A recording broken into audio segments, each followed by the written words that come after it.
ಭೀತಿ ತೊರೆಯುವ ನಾವು ಪರೀಕ್ಷೆ ಬರೆಯುವ ಪರೀಕ್ಷಾವಾಣಿಯ ನಾವು ನೋಡಿ ಕಲಿಯುವ ಖಾಲಿ ಜಾಗ ಭರ್ತಿ ಮಾಡಿ ಹೊಂದಿಸಿ ಬರೆದು ಲೆಕ್ಕ ಮಾಡಿ ಚಿತ್ರ ಬರೆದು ಭಾಗವ ಹೆಸರಿಸಿ ಎಲ್ಲ ಪ್ರಶ್ನೆಗೂ ಉತ್ತರಿಸಿ ಪಾಸು ಫೇಲು ಗೆಲುವು ಸೋಲು ಜೀವನ ಎಲ್ಲಕ್ಕಿಂತ ಮಿಗಿಲು ಅಂಕಗಳೆಂದರೆ ಮೇಲಿನ ತೊಗಟೆ ವಿದ್ಯೆ ಅದರ ಒಳಗಿನ ತಿರುಳು ಭೀತಿ ತೊರೆಯುವ ನಾವು ಪರೀಕ್ಷೆ ಬರೆಯುವ ಪರೀಕ್ಷಾವಾಣಿಯ ನಾವು ನೋಡಿ ಕಲಿಯುವ ಪರೀಕ್ಷಾವಾಣಿಯ ನಾವು ನೋಡಿ ಕಲಿಯುವ ಪರೀಕ್ಷಾವಾಣಿಯ ನಾವು ನೋಡಿ ಕಲಿಯುವ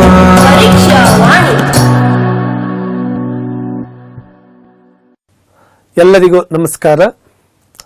ಪ್ರೀತಿಯ ವಿದ್ಯಾರ್ಥಿಗಳೇ, ನನ್ನ ಹೆಸರು ರಾಮಕೃಷ್ಣ ಡಿ.ಆರ್. ನಾನು ಸರ್ಕಾರಿ ಪ್ರೌಢಶಾಲೆ ಜಡಿಗೇನಹಳ್ಳಿ, ಹೊಸಕೋಟೆ ತಾಲೂಕು, ಬೆಂಗಳೂರು ಗ್ರಾಮಾಂತರ ಜಿಲ್ಲೆಯಲ್ಲಿ ಗಣಿತ ಸಹ ಶಿಕ್ಷಕನಾಗಿ ಕಾರ್ಯವನ್ನು ನಿರ್ವಹಿಸ್ತಾ ಇದ್ದೇನೆ. ವಿದ್ಯಾರ್ಥಿಗಳೇ, ಈಗಾಗಲೇ ನೀವು ತಮ್ಮ ತಮ್ಮ ತರಗತಿಗಳಲ್ಲಿ ಗಣಿತ ವಿಷಯಕ್ಕೆ ಸಂಬಂಧಿಸಿದಂತೆ ಎಲ್ಲ ಘಟಕಗಳ ಅಧ್ಯಯನವನ್ನು ತಾವು ಮಾಡಿರ್ತೀರಿ. ಈಗ ನಾವು ಮತ್ತೊಮ್ಮೆ ಆ ಘಟಕಗಳನ್ನು ಚರ್ಚೆ ಮಾಡೋಣ. ಈ ದಿನ ನಾವು ಗಣಿತ ವಿಷಯಕ್ಕೆ ಸಂಬಂಧಿಸಿದ ಎರಡನೇ ಘಟಕವಾದ ತ್ರಿಭುಜಗಳ ಬಗ್ಗೆ ಚರ್ಚೆಯನ್ನು ಮಾಡೋಣ. ತ್ರಿಭುಜ ಅನ್ನೋದು ನಮಗೆ ಎರಡನೇ ಅಧ್ಯಾಯ. ಈ ಘಟಕದಲ್ಲಿ ಪರಿಕಲ್ಪನೆಗಳು ಹೆಚ್ಚಾಗಿರುವ ಕಾರಣ ಈ ಘಟಕವನ್ನು ನಾವು ಎರಡು ಭಾಗಗಳಾಗಿ ವಿಂಗಡಣೆ ಮಾಡಿಕೊಂಡು ಒಂದು ಭಾಗವನ್ನು ಈ ದಿನ ಚರ್ಚೆ ಮಾಡೋಣ, ಇನ್ನೊಂದು ಭಾಗವನ್ನು ನಾಳೆ ಮತ್ತೊಮ್ಮೆ ಚರ್ಚೆ ಮಾಡೋಣ. ಮೊದಲನೇ ಭಾಗದಲ್ಲಿ ಸಮರೂಪತೆಗೆ ಸಂಬಂಧಿಸಿದ ಪ್ರಮೇಯಗಳನ್ನು ತೆಗೆದುಕೊಂಡಿದ್ದೀವಿ. ಈ ತ್ರಿಭುಜ ಘಟಕದಲ್ಲಿ ಬರುವಂತಹ ಎಲ್ಲ ಪ್ರಮೇಯಗಳನ್ನು ಈ ದಿನ ನಾವು ಚರ್ಚೆ ಮಾಡೋಣ. ಮುಂದಿನ ಭಾಗದಲ್ಲಿ ಈ ಪ್ರಮೇಯಗಳ ಆಧಾರದ ಮೇಲೆ ಬರುವಂತಹ ಲೆಕ್ಕಗಳ ಬಗ್ಗೆ ಚರ್ಚೆಯನ್ನು ಮಾಡೋಣ. ತ್ರಿಭುಜಗಳ ಸಮರೂಪತೆ. ತ್ರಿಭುಜಗಳ ಸಮರೂಪತೆಗೆ ಹೋಗೋದಕ್ಕಿಂತ ಮುಂಚೆ ಸಮರೂಪತೆ ಅಂದರೆ ಏನು? ಯಾವುದೇ ಎರಡು ಸಮತಲಾಕೃತಿಗಳು ಒಂದೇ ಆಕಾರವನ್ನು ಹೊಂದಿದ್ದರೆ, ಗಾತ್ರ ಏನೇ ಇರಬಹುದು, ಗಾತ್ರ ಸಮವಾಗಿರ್ಬೋದು ಅಥವಾ ಬೇರೆ ಬೇರೆ ಇರಬಹುದು, ಆಕಾರ ಒಂದೇ ಇದ್ದರೆ ಅಂತಹ ಆಕೃತಿಗಳನ್ನು ಸಮರೂಪ ಆಕೃತಿಗಳು ಎಂದು ಕರೆಯುತ್ತೇವೆ. ನಾವು ಸಮರೂಪ ತ್ರಿಭುಜಗಳ ಬಗ್ಗೆ ಚರ್ಚೆಯನ್ನು ಮಾಡೋಣ. ತ್ರಿಭುಜಗಳ ಸಮರೂಪತೆ.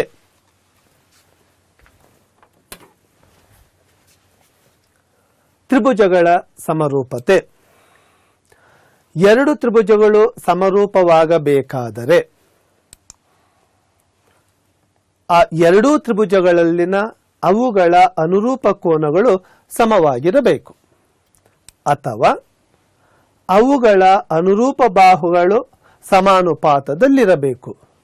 ವಿದ್ಯಾರ್ಥಿಗಳೇ, ಎರಡು ತ್ರಿಭುಜಗಳು ಸಮರೂಪವಾಗಿರಬೇಕಾದರೆ ಆ ತ್ರಿಭುಜಗಳ ಅನುರೂಪ ಕೋನಗಳು ಪರಸ್ಪರ ಸಮವಾಗಿರಬೇಕು, ಅಥವಾ ಆ ಬಾಹುಗಳು ಅನುರೂಪ ಬಾಹುಗಳು ಸಮಾನುಪಾತದಲ್ಲಿದ್ದರೆ ಆ ಎರಡೂ ತ್ರಿಭುಜಗಳು ಸಮರೂಪ ತ್ರಿಭುಜಗಳಾಗಿರ್ತವೆ.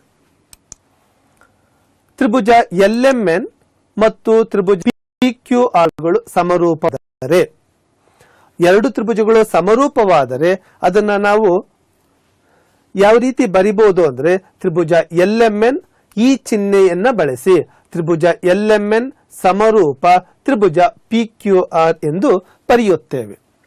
ನೋಡಿ ವಿದ್ಯಾರ್ಥಿಗಳೇ, ಇಲ್ಲಿ ತ್ರಿಭುಜ LMN ತ್ರಿಭುಜ PQR ಈ ಎರಡೂ ತ್ರಿಭುಜಗಳು ಸಮರೂಪ ತ್ರಿಭುಜಗಳು.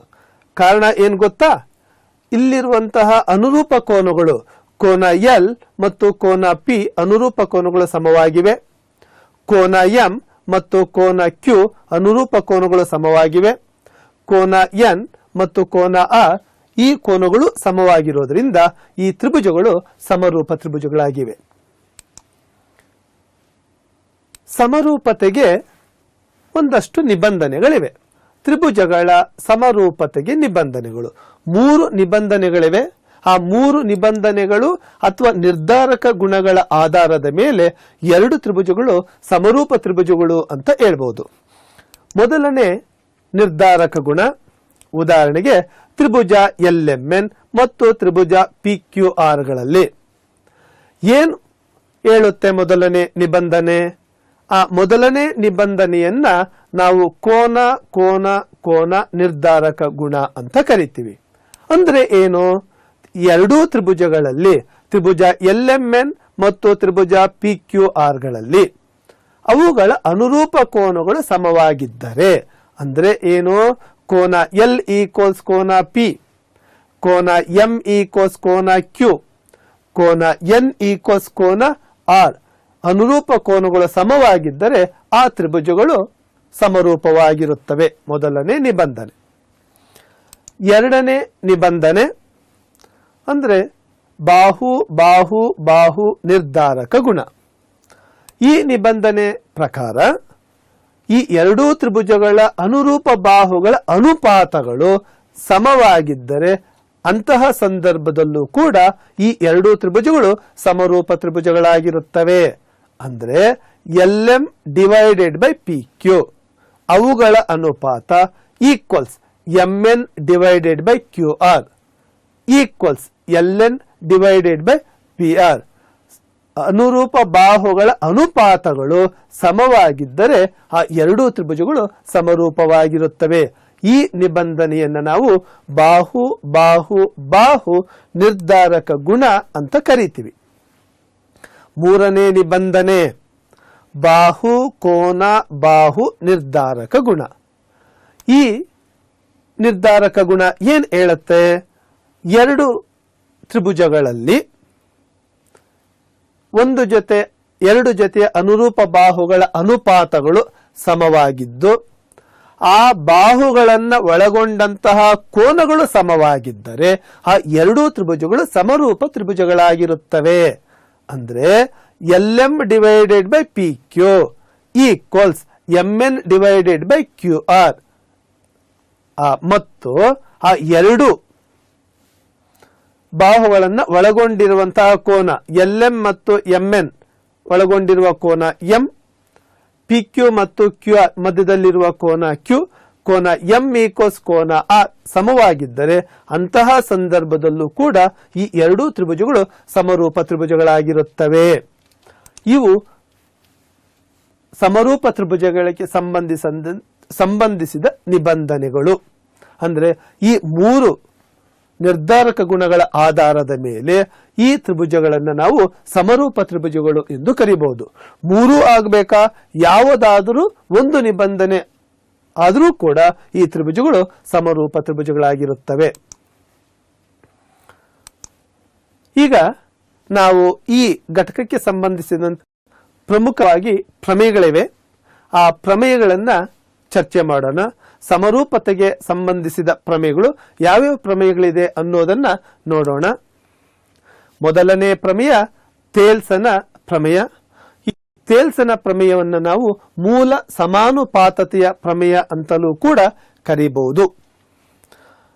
ಎರಡನೇ ಪ್ರಮೇಯ ಕೋನ ಕೋನ ನಿರ್ಧಾರಕ ಗುಣದ ಆಧಾರದ ಮೇಲೆ ಒಂದು ಪ್ರಮೇಯ ಇದೆ. ಮೂರನೇ ಪ್ರಮೇಯವನ್ನ ಯಾವುದು ಅಂದ್ರೆ ಸಮರೂಪ ತ್ರಿಭುಜಗಳ ವಿಸ್ತೀರ್ಣಗಳ ಮೇಲಿನ ಪ್ರಮೇಯ. ನಾಲ್ಕನೇ ಪ್ರಮೇಯ ಪೈಥಾಗರಸ್ಸನ ಪ್ರಮೇಯ.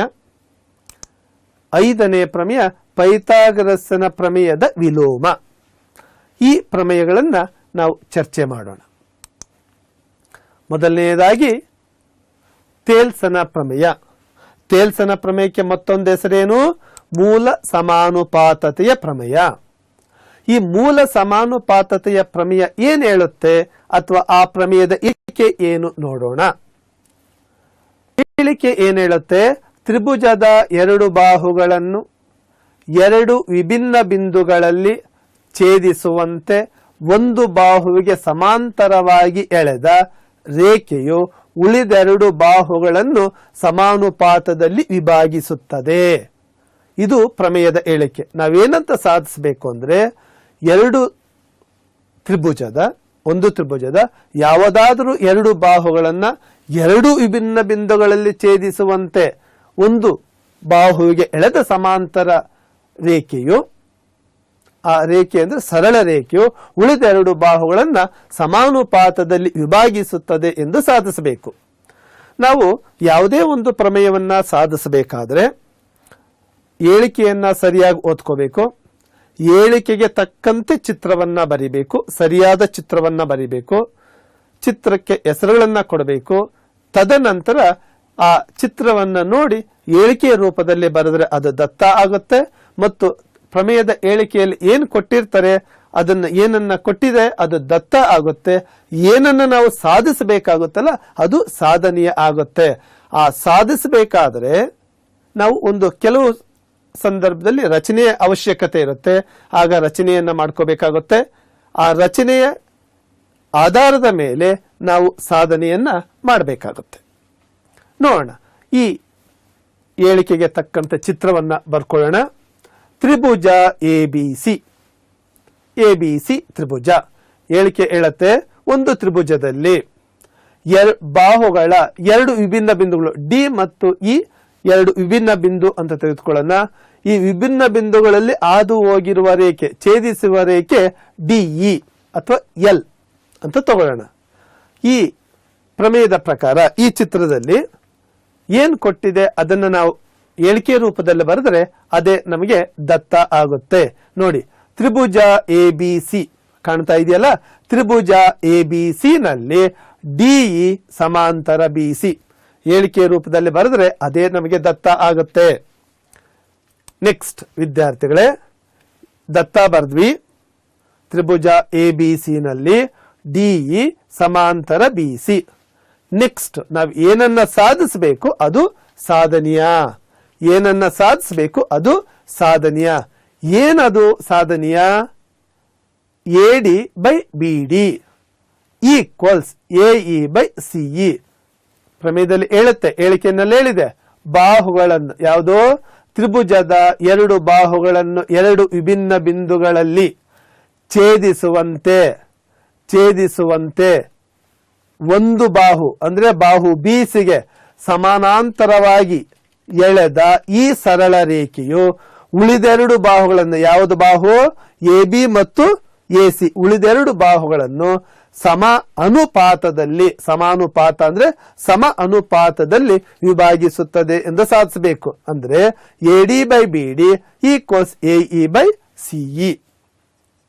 ನೋಡೋಣ, ಇದನ್ನ ಸಾಧಿಸಬೇಕಾದ್ರೆ ಸಣ್ಣದಾದ ರಚನೆಯನ್ನ ನಾವು ಮಾಡ್ಕೋಬೇಕಾಗುತ್ತೆ. ತ್ರಿಭುಜದಲ್ಲಿ ಏನ್ ಅದ ರಚನೆ?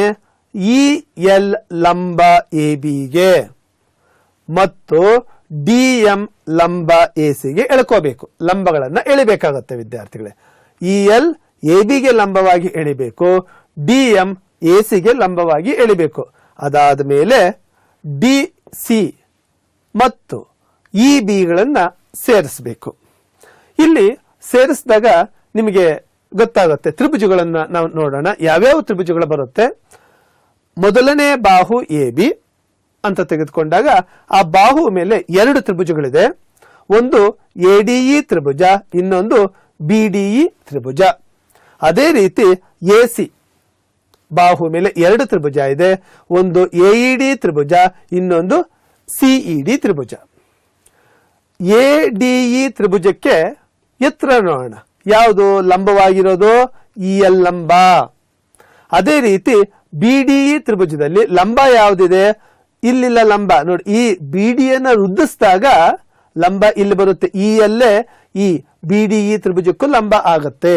ಅದೇ ರೀತಿ ಎಇಡಿ ತ್ರಿಭುಜಕ್ಕೆ ಲಂಬ ಯಾವುದು? ಡಿಎಂ. ಸಿಇಡಿ ತ್ರಿಭುಜಕ್ಕೆ ಲಂಬ ಯಾವುದು?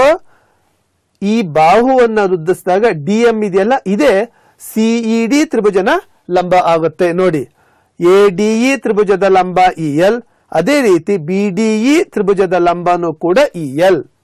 ತ್ರಿಭುಜ ಎಇಡಿ ನ ಲಂಬ ಡಿಎಂ ಆದ್ರೆ ತ್ರಿಭುಜ ಸಿಇಡಿ ನ ಲಂಬವೂ ಕೂಡ DMA ಆಗುತ್ತೆ. ಈಗ ನಾವು ಪ್ರಮೇಯದ ನೆಕ್ಸ್ಟ್ ಅಂತ ಏನಿದೆ, ಮುಂದಿನ ಅಂತ ಏನಿದೆ, ಸಾಧನೆಗೆ ಹೋಗೋಣ.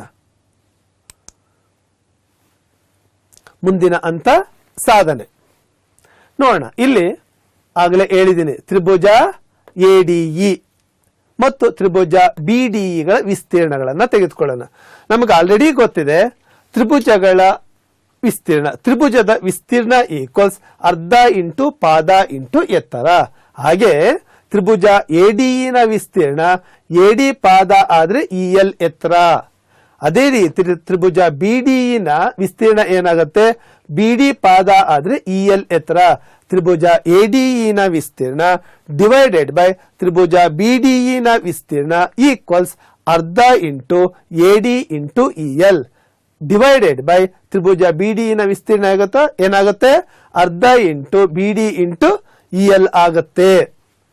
ಹಾಗಾಗಿ ತ್ರಿಭುಜದ ವಿಸ್ತೀರ್ಣ ಈಕ್ವಲ್ಸ್ ಅರ್ಧ ಇಂಟು ಪಾದ ಇಂಟು ಎತ್ತರ. ನಾವು ಆಲ್ರೆಡಿ ಕಾರಣ ಕೊಟ್ಟಿದ್ದೀವಿ. ನೆಕ್ಸ್ಟ್ ನೋಡಿ, EL ಕ್ಯಾನ್ಸಲ್ ಆಗುತ್ತೆ, ಅರ್ಧ ಕ್ಯಾನ್ಸಲ್ ಆಗುತ್ತೆ. ನಮಗೇನು ಉಳಿಯುತ್ತೆ, ತ್ರಿಭುಜ ADE ನ ವಿಸ್ತೀರ್ಣ ಡಿವೈಡೆಡ್ ಬೈ ತ್ರಿಭುಜ BDE ನ ವಿಸ್ತೀರ್ಣ equals AD by BD. Next ಇನ್ನೊಂದು ಎರಡು ತ್ರಿಭುಜ, ಮೊದಲನೇ ಬಾಹು ಮೇಲೆ ಎರಡು ತ್ರಿಭುಜ ತಗೊಂಡಿದ್ವಿ, ಅದು ಆಯ್ತು. ಈಗ ಇನ್ನೆರಡು ತ್ರಿಭುಜ AED ಮತ್ತು ತ್ರಿಭುಜ CED ಗಳನ್ನ ತೆಗೆದುಕೊಳ್ಳೋಣ. ಈ ತ್ರಿಭುಜಗಳ ವಿಸ್ತೀರ್ಣಗಳನ್ನು ಕೂಡ ನಾವು ನೋಡೋದಾದ್ರೆ, ತ್ರಿಭುಜ AED ನಲ್ಲಿ AE ಪಾದ ಅಂತ ತಗೊಂಡ್ರೆ DM ಎತ್ತರ ಆಗುತ್ತೆ. ತ್ರಿಭುಜ CED ನಲ್ಲಿ CE ಪಾದ ಆದ್ರೆ ಇಲ್ಲಿ ಕೂಡ DM ಎತ್ತರ ಆಗುತ್ತೆ. ಹಾಗಾಗಿ ತ್ರಿಭುಜ AED ನ ವಿಸ್ತೀರ್ಣ ಡಿವೈಡೆಡ್ ಬೈ ತ್ರಿಭುಜ CED ನ ವಿಸ್ತೀರ್ಣ ಈಕ್ವಲ್ಸ್, AED ನ ವಿಸ್ತೀರ್ಣ ಏನು, ಅರ್ಧ ಇಂಟು AE ಇಂಟು DM. ಅದೇ ರೀತಿ ತ್ರಿಭುಜ CED ನ ವಿಸ್ತೀರ್ಣ ಏನಾಗುತ್ತೆ, ಅರ್ಧ into EC into DM. DM cancel ಆಗುತ್ತೆ, ಅರ್ಧ ಕ್ಯಾನ್ಸಲ್ ಆಗುತ್ತೆ. ನಮ್ಗೇನು ಉಳಿಯುತ್ತೆ ಈಗ, ತ್ರಿಭುಜ AED ನ ವಿಸ್ತೀರ್ಣ ಡಿವೈಡೆಡ್ ಬೈ ತ್ರಿಭುಜ CED ನ ವಿಸ್ತೀರ್ಣ ಈಕ್ವಲ್ಸ್ AE ಬೈ CE ಆಗುತ್ತೆ. ಇದು ಮೊದಲನೇ ಪಾಯಿಂಟ್ ಆಗಿರ್ಲಿ, ಇದು ಎರಡನೇ ಪಾಯಿಂಟ್ ಆಗಿರ್ಲಿ. ಈ ತ್ರಿಭುಜಗಳನ್ನು ಗಮನಿಸಿ. ಯಾವುದು, ತ್ರಿಭುಜ BDE ಮತ್ತು ತ್ರಿಭುಜ CED ಗಳನ್ನ ಗಮನಿಸಿದಾಗ ಈ ಎರಡೂ ತ್ರಿಭುಜಗಳು ಒಂದೇ ಸಮಾಂತರ ರೇಖೆಗಳ ನಡುವೆ ಇದೆ. ಯಾವುದದು, DE ಮತ್ತು BC ಸಮಾಂತರ ರೇಖೆಗಳ ನಡುವೆ ಇದೆ. ಎರಡೂ ತ್ರಿಭುಜಕ್ಕೂ ಒಂದೇ ಪಾದ, ಯಾವುದು, DE ಪಾದ. ಹಾಗಾಗಿ ತ್ರಿಭುಜ BDE ನ ವಿಸ್ತೀರ್ಣ ಮತ್ತು ತ್ರಿಭುಜ CED ನ ವಿಸ್ತೀರ್ಣ ಸಮ ಆಗತ್ತೆ. ಅಂದ್ರೆ BDE ನ ವಿಸ್ತೀರ್ಣ CED ನ ವಿಸ್ತೀರ್ಣ ಸಮ ಆಯ್ತು. ಮತ್ತೆ ಇಲ್ಲಿ ನೋಡಿ, ಇವೆರಡು ಸಮ. ಹಾಗೆ ADE ಇಲ್ಲಿ ಕೂಡ AED. ADE ಅಂದ್ರೆ ಈ ತ್ರಿಭುಜ, AED ಅಂದ್ರೆ ಈ ಎರಡೂ ಒಂದೇ ತ್ರಿಭುಜಗಳು. ಹಾಗಾಗಿ ಇದು ಇದಕ್ಕೆ ಸಮ, ಇದು ಇದಕ್ಕೆ ಸಮ. ಹಾಗಾಗಿ ಏನಾಗುತ್ತೆ, ಇದು 1 ಮತ್ತು 2 ಏನಾಗುತ್ತೆ, ಸಮವಾಗುತ್ತೆ. ಅದನ್ನೇ ನಾವು ಸಾಧಿಸಬೇಕಾಗಿದ್ದು. ಅಂದ್ರೆ AD by BD equals AE by CE ಎಂದು ಸಾಧಿಸಿದೆ. ನಾವು ಯಾವುದೇ ಒಂದು ಪ್ರಮೇಯವನ್ನ ನಾವು ಸಾಧಿಸಬೇಕಾದ್ರೆ ಪ್ರಮೇಯದ ಪ್ರತಿಯೊಂದು ಹಂತವನ್ನು ಕೂಡ ನಾವು ಬರೀಬೇಕಾಗತ್ತೆ. ಹೇಳಿಕೆ ಪ್ರಮೇಯದಲ್ಲಿ ಕೊಡದೇ ಇದ್ರೆ ಹೇಳಿಕೆ ಬರೀಬೇಕು. ಹೇಳಿಕೆಗೆ ತಕ್ಕಂತೆ ಚಿತ್ರ, ದತ್ತ, ಸಾಧನೆಯ ರಚನೆ ಮತ್ತು ಸಾಧನೆಯಲ್ಲಿ ಕಾರಣಗಳನ್ನು ಕೂಡ ನಾವು ಬರೀಬೇಕಾಗತ್ತೆ. ಎರಡನೇ ಪ್ರಮೇಯ ಕೋನ ನಿರ್ಧಾರಕ ಗುಣ. ಈ ಪ್ರಮೇಯದ ಹೇಳಿಕೆ ಏನ್ ಹೇಳುತ್ತೆ, ಎರಡು ತ್ರಿಭುಜಗಳಲ್ಲಿ ಅನುರೂಪ ಕೋನಗಳು ಸಮವಾದರೆ ಅವುಗಳ ಅನುರೂಪ ಬಾಹುಗಳ ಅನುಪಾತಗಳು ಸಮ.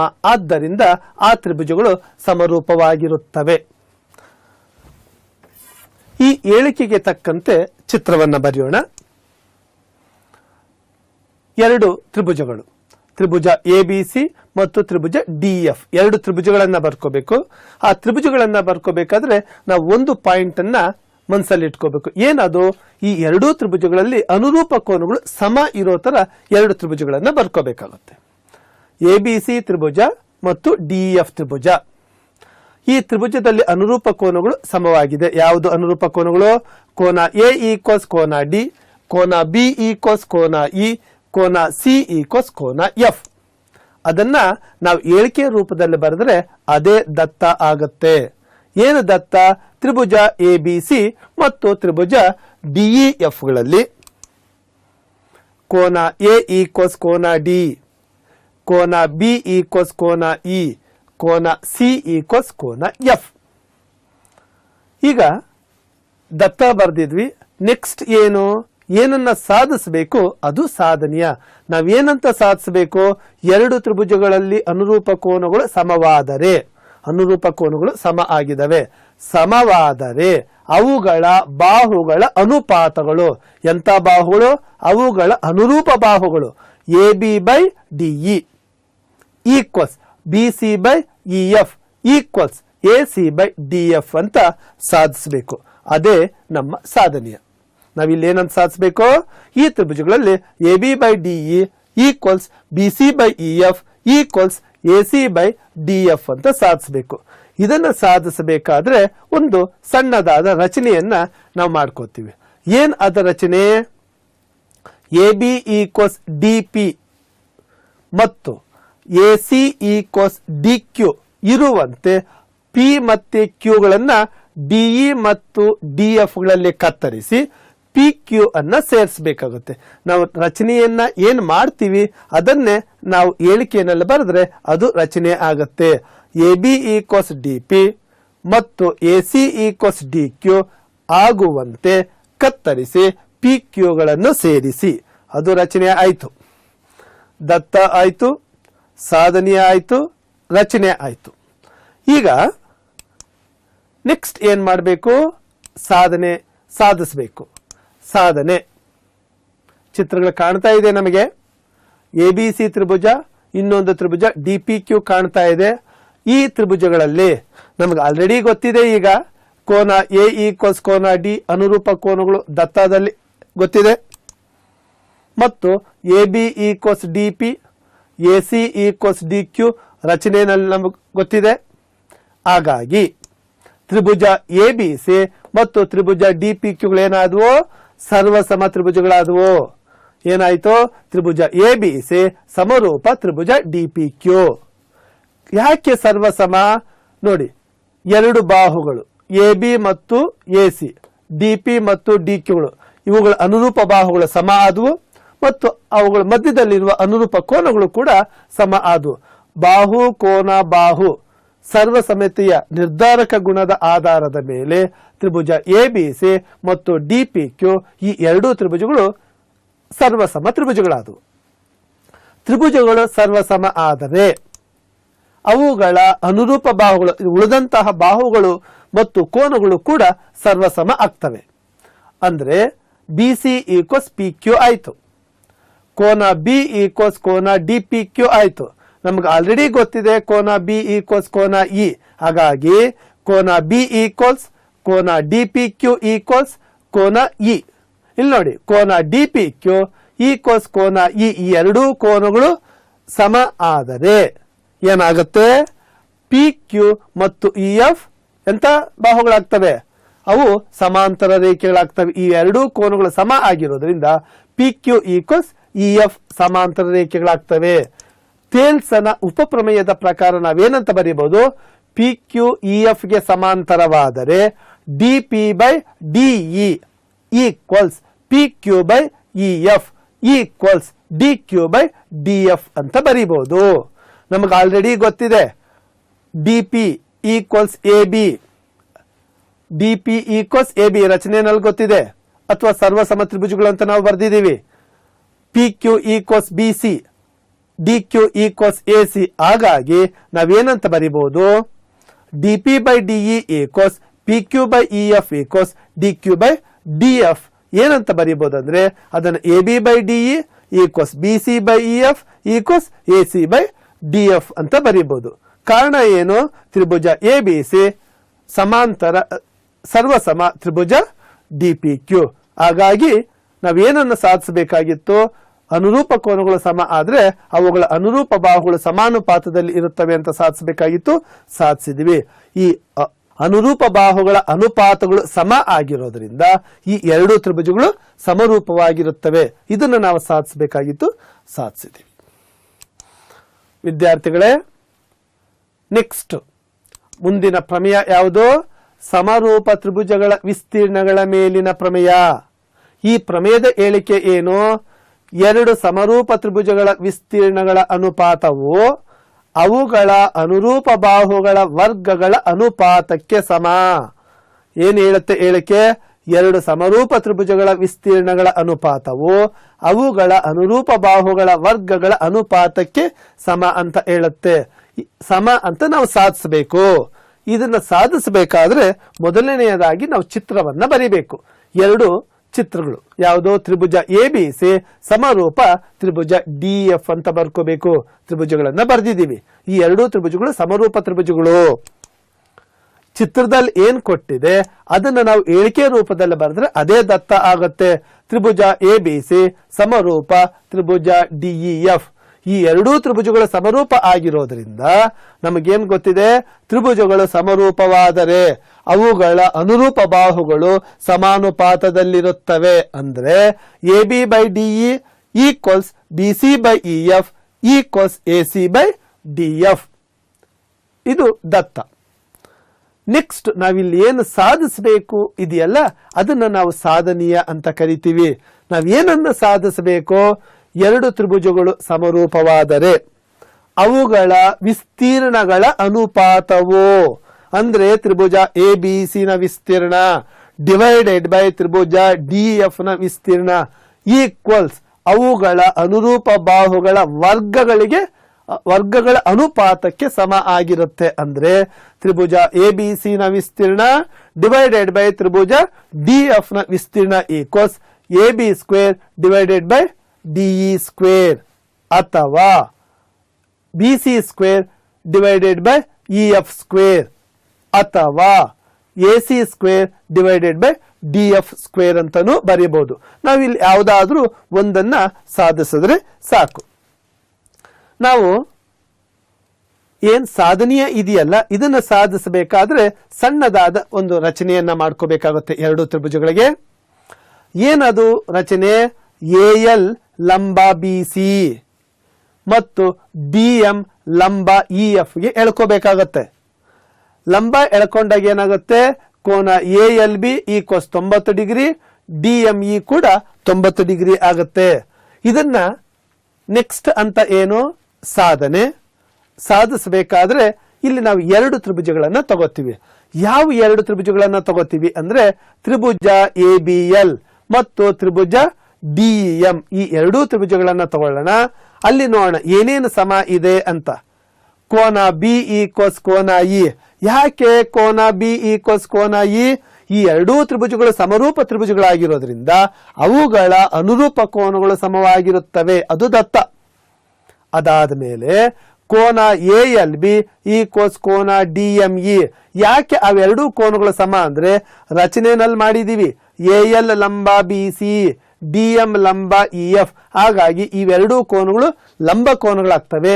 ಹಾಗಾಗಿ ತ್ರಿಭುಜ ABL ಮತ್ತು DEM ಗಳಲ್ಲಿ ಎರಡು ಜೊತೆಯ ಅನುರೂಪ ಕೋನಗಳು ಸಮವಾಗ್ತವೆ.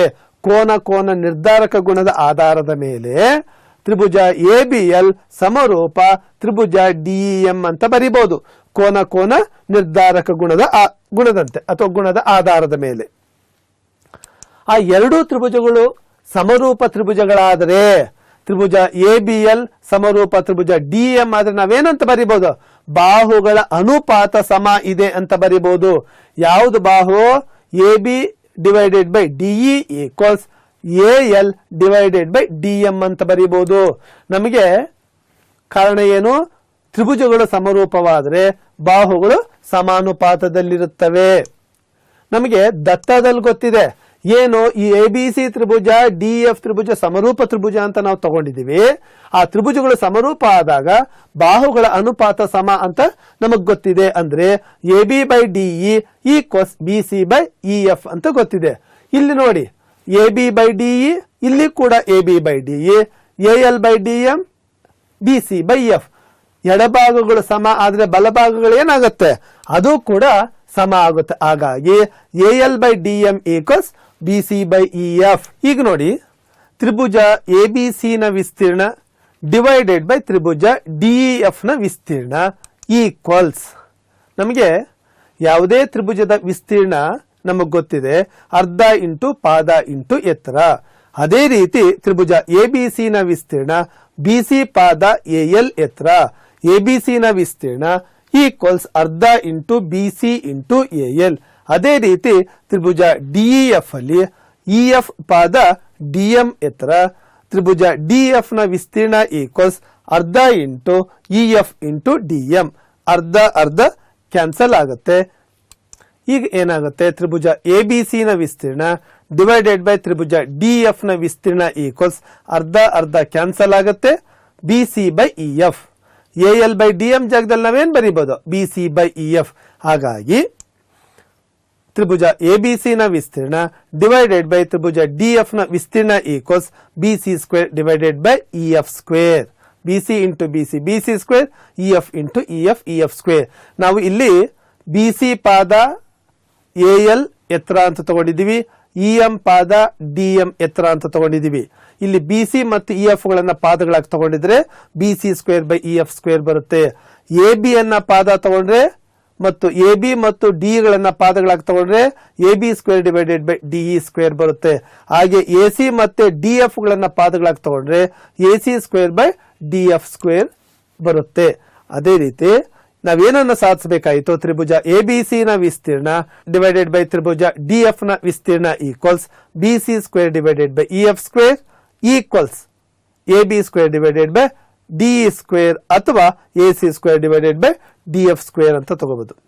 ಇಲ್ಲಿ ನೋಡಿ, ತ್ರಿಭುಜ ABC ನ ವಿಸ್ತೀರ್ಣ ಡಿವೈಡೆಡ್ ಬೈ DEF ನ ವಿಸ್ತೀರ್ಣ equals BC² divided by EF² ಅಥವಾ AB² ಡಿವೈಡೆಡ್ ಬೈ DE² ಅಥವಾ AC² ಡಿವೈಡೆಡ್ ಬೈ DF² ಅಂತ ಸಾಧಿಸಬಹುದು. ಸೊ ಈ ಪ್ರಮೇಯವನ್ನ ಸಾಧಿಸಿದ ಆಯ್ತು. ಈಗ ಮುಂದಿನ ಪ್ರಮೇಯಕ್ಕೆ ಹೋಗೋಣ. 4ನೇದು ಪೈಥಾಗರಸ್ಸನ ಪ್ರಮೇಯ. ಪೈಥಾಗರಸ್ಸನ ಪ್ರಮೇಯದ ಹೇಳಿಕೆ ಏನು, ಒಂದು ಲಂಬಕೋನ ತ್ರಿಭುಜದಲ್ಲಿ ವಿಕರ್ಣದ ಮೇಲಿನ ವರ್ಗವು ಉಳಿದೆರಡು ಬಾಹುಗಳ ಮೇಲಿನ ವರ್ಗಗಳ ಮೊತ್ತಕ್ಕೆ ಸಮ. ಈಗ ಹೇಳಿಕೆಯ ಆಧಾರದ ಮೇಲೆ ಒಂದು ಲಂಬಕೋನ ತ್ರಿಭುಜವನ್ನು ರಚಿಸೋಣ. ABC ಲಂಬಕೋನ ತ್ರಿಭುಜ. ಇಲ್ಲಿ ಕೋನ B ಈಕ್ವಲ್ಸ್ 90 ಡಿಗ್ರಿ ಆಗಿರ್ಲಿ, ಆ ತರ ಒಂದು ಲಂಬಕೋನ ತ್ರಿಭುಜವನ್ನ ನಾವು ರಚಿಸ್ಕೊಳ್ಳೋಣ. ಇಲ್ಲಿ ಚಿತ್ರದಲ್ಲಿ ಏನಿದೆ ಅದನ್ನ ನಾವು ಹೇಳಿಕೆಯ ರೂಪದಲ್ಲಿ ಬರೆದ್ರೆ ಅದೇ ದತ್ತ ಆಗುತ್ತೆ. ತ್ರಿಭುಜ ABC ಯಲ್ಲಿ ಕೋನ ABC ಈಕ್ವಲ್ಸ್ 90 ಡಿಗ್ರಿ. ನೆಕ್ಸ್ಟ್ ನಾವೇನನ್ನ ಸಾಧಿಸಬೇಕು, ಲಂಬಕೋನ ತ್ರಿಭುಜದಲ್ಲಿ ವಿಕರ್ಣ ABC ತ್ರಿಭುಜದಲ್ಲಿ B ಲಂಬಕೋನ ಆದ್ರೆ AC ಏನಾಗುತ್ತೆ, ವಿಕರ್ಣ ಆಗತ್ತೆ. ವಿಕರ್ಣ ಉಳಿದೆರಡು ಬಾಹುಗಳು ಯಾವ್ಯಾವ ಆಗುತ್ತೆ, AB ಮತ್ತು BC. ಪ್ರಮೇಯದ ಪ್ರಕಾರ ನಾವು ಏನನ್ನ ಸಾಧಿಸಬೇಕು, ವಿಕರ್ಣದ ಮೇಲಿನ ವರ್ಗ AC² equals AB² plus BC² ಅಥವಾ AB² plus BC² equals AC² ಅಂತ ಸಾಧಿಸಬೇಕು. ಅದು ಸಾಧನೀಯ. ಇದನ್ನು ಸಾಧಿಸಬೇಕಾದ್ರೆ ಒಂದು ಸಣ್ಣದಾದ ರಚನೆಯನ್ನ ನಾವು ಮಾಡ್ಕೋತೀವಿ. ಏನದು, B ಇಂದ AC ಗೆ ಲಂಬ ಎಳಿತೀವಿ. BD ಲಂಬ AC ಗೆ ರಚಿಸಿ. ನಾವೇನು ರಚನೆ ಮಾಡ್ತೀವಿ ಅದನ್ನ ಹೇಳಿಕೆಯ ರೂಪದಲ್ಲಿ ಬರೆದ್ರೆ ಅದು ರಚನೆ ಆಗುತ್ತೆ. ನೆಕ್ಸ್ಟ್ ಅಂತ ಏನು, ಸಾಧನೆ. ಇಲ್ಲಿ 2 ತ್ರಿಭುಜಗಳನ್ನ ನಾವು ಆಯ್ಕೆ ಮಾಡ್ಕೊಳ್ಳೋಣ, ಗುರುತಿಸ್ಕೊಳ್ಳೋಣ. ಯಾವ್ಯಾವ ಆ 2 ತ್ರಿಭುಜಗಳು, ತ್ರಿಭುಜ ABC ಮತ್ತು ತ್ರಿಭುಜ ADB. ನೋಡಿ, ABC ನಲ್ಲಿ ಕೋನ ABC ಲಂಬಕೋನ, ADB ನಲ್ಲಿ ಕೋನ D ಇಲ್ಲೇನಿದೆ ಇದು ಲಂಬಕೋನ. ಹಾಗೆ ನೋಡಿ, ಕೋನ A ABC ತ್ರಿಭುಜದಲ್ಲೂ ಇದೆ, ಕೋನ A ADB ತ್ರಿಭುಜದಲ್ಲೂ ಇದೆ. ಇಲ್ಲಿ ನೋಡಿ, ಇವೆರಡೂ ತ್ರಿಭುಜ ABC ಮತ್ತು ತ್ರಿಭುಜ ADBಗಳಲ್ಲಿ ಕೋನ A ಎರಡರಲ್ಲೂ ಇದೆ, ಅದು ಉಭಯ ಸಾಮಾನ್ಯ. ಕೋನ A ಈಕ್ವಲ್ಸ್ ಕೋನ A. ಹಾಗೆ ಇವೆರಡೂ ತ್ರಿಭುಜಗಳಲ್ಲಿ ಕೋನ ABC ಈಕ್ವಲ್ಸ್ ಕೋನ ADB ಈಕ್ವಲ್ಸ್ 90 ಡಿಗ್ರಿ. ನಮಗೆ ಯಾವುದೇ 2 ತ್ರಿಭುಜಗಳಲ್ಲಿ ಎರಡು ತ್ರಿಭುಜಗಳಲ್ಲಿ ಯಾವುದೇ ಎರಡು ಕೋನಗಳು ಪರಸ್ಪರ ಸಮವಾಗಿದ್ದರೆ ಆ ಎರಡೂ ತ್ರಿಭುಜಗಳು ಎಂತ ತ್ರಿಭುಜಗಳಾಗ್ತವೆ? ಸಮರೂಪ ತ್ರಿಭುಜಗಳಾಗ್ತವೆ. ಕೋನ ನಿರ್ಧಾರಕದ ಗುಣದ ಆಧಾರದ ಮೇಲೆ ತ್ರಿಭುಜ ಎಬಿಸಿ ಮತ್ತು ತ್ರಿಭುಜ ಎಡಿಬಿ ಎಂತ ತ್ರಿಭುಜಗಳಾದವು? ಸಮರೂಪ ತ್ರಿಭುಜಗಳಾದವು. ಆ ತ್ರಿಭುಜಗಳು ಸಮರೂಪ ಆದ್ರೆ ತ್ರಿಭುಜ ಎಬಿಸಿ ಮತ್ತು ಎಡಿಬಿ ಸಮರೂಪ ತ್ರಿಭುಜಗಳಾದ್ರೆ ಅವುಗಳ ಅನುರೂಪ ಬಾಹುಗಳು ಎಬಿಸಿ ತ್ರಿಭುಜದಲ್ಲಿ ಎಸಿ, ಎಡಿಬಿ ತ್ರಿಭುಜದಲ್ಲಿ ಇದಕ್ಕೆ ಅನುರೂಪ ಬಾಹು AB, AC by AB equals ABC ತ್ರಿಭುಜದಲ್ಲಿ ಬಾಹು ಎಬಿ, ಎಡಿಬಿ ತ್ರಿಭುಜದಲ್ಲಿ ಬಾಹು ಎಡಿ ಅನುರೂಪ ಬಾಹುಗಳು. ಹಾಗಾಗಿ AC by AB equals AB by AD ಅಂತ ಬರ್ಕೋಬಹುದು. ಇಲ್ಲಿ ನಾವು ಇದನ್ನು ಓರೆ ಗುಣಾಕಾರ ಮಾಡಿದ್ರೆ AB into AB, AB square equals AC into AD. ಇದು ಪಾಯಿಂಟ್ ನಂಬರ್ 1. ನೋಡಿ, ಮತ್ತೆ ಇನ್ನೆರಡು ತ್ರಿಭುಜಗಳನ್ನ ತೆಗೆದುಕೊಳ್ಳೋಣ. ತ್ರಿಭುಜ ಸಿಬಿಎ ಮತ್ತು ತ್ರಿಭುಜ ಸಿಡಿಬಿಗಳಲ್ಲಿ ಇಲ್ಲಿ ಗಮನಿಸಿ, ಸಿಬಿಎ ನಲ್ಲಿ ಕೋನ ಸಿ ಇದೆ, ಸಿಡಿಬಿ ನಲ್ಲೂ ಕೋನ ಸಿ ಇದೆ. ಇದು ಉಭಯ ಸಾಮಾನ್ಯ, ಎರಡರಲ್ಲೂ ಇದೆ. ಅದೇ ರೀತಿ ಸಿಬಿಎ ನಲ್ಲಿ ಕೋನ ಸಿಬಿಎ 90 ಡಿಗ್ರಿ, ಸಿಡಿಬಿ ನಲ್ಲೂ ಕೋನ ಸಿಡಿಬಿ ಕೂಡ 90 ಡಿಗ್ರಿ. ಹಾಗಾಗಿ ಸಿಬಿಎ ಈಕ್ವಸ್ ಸಿಡಿಬಿ ಈಕ್ವಸ್ 90 ಡಿಗ್ರಿ. ಹಾಗಾಗಿ ತ್ರಿಭುಜಗಳಲ್ಲಿ, ಎರಡು ತ್ರಿಭುಜಗಳಲ್ಲಿ ಎರಡು ಅನುರೂಪ ಕೋನಗಳು ಸಮವಾದರೆ, ಒಂದು ಜೊತೆಯ ಅನುರೂಪ ಕೋನಗಳು ಸಮವಾದರೆ ಆ ತ್ರಿಭುಜಗಳ ಎಂತ ತ್ರಿಭುಜಗಳಾಗ್ತವೆ? ಸಮರೂಪ ತ್ರಿಭುಜಗಳಾಗ್ತವೆ. ನೋಡಿ, ಸಿಬಿಎ ತ್ರಿಭುಜ ಮತ್ತು ಸಿಡಿಬಿ ತ್ರಿಭುಜಗಳಲ್ಲಿ ಎರಡು ಜೊತೆ ಅನುರೂಪ ಕೋನಗಳು ಪರಸ್ಪರ ಸಮವಾಗಿರೋದ್ರಿಂದ ತ್ರಿಭುಜ ಸಿಬಿಎ ಸಮರೂಪ ತ್ರಿಭುಜ ಸಿಡಿಬಿ. ತ್ರಿಭುಜಗಳು ಸಮರೂಪ ಆಗಿರೋದ್ರಿಂದ ತ್ರಿಭುಜ ಸಿಬಿಎ ನಲ್ಲಿ ಎಸಿ ಮತ್ತು ತ್ರಿಭುಜ ಸಿಡಿಬಿ ನಲ್ಲಿ ಯಾವುದು? ಬಾಹು. ತ್ರಿಭುಜ ಸಿಬಿಎ ನಲ್ಲಿ ಬಾಹು ಎಸಿ, ತ್ರಿಭುಜ ಸಿಡಿಬಿ ನಲ್ಲಿ ಬಾಹು ಬಿಸಿ ಅನುರೂಪ ಬಾಹುಗಳು.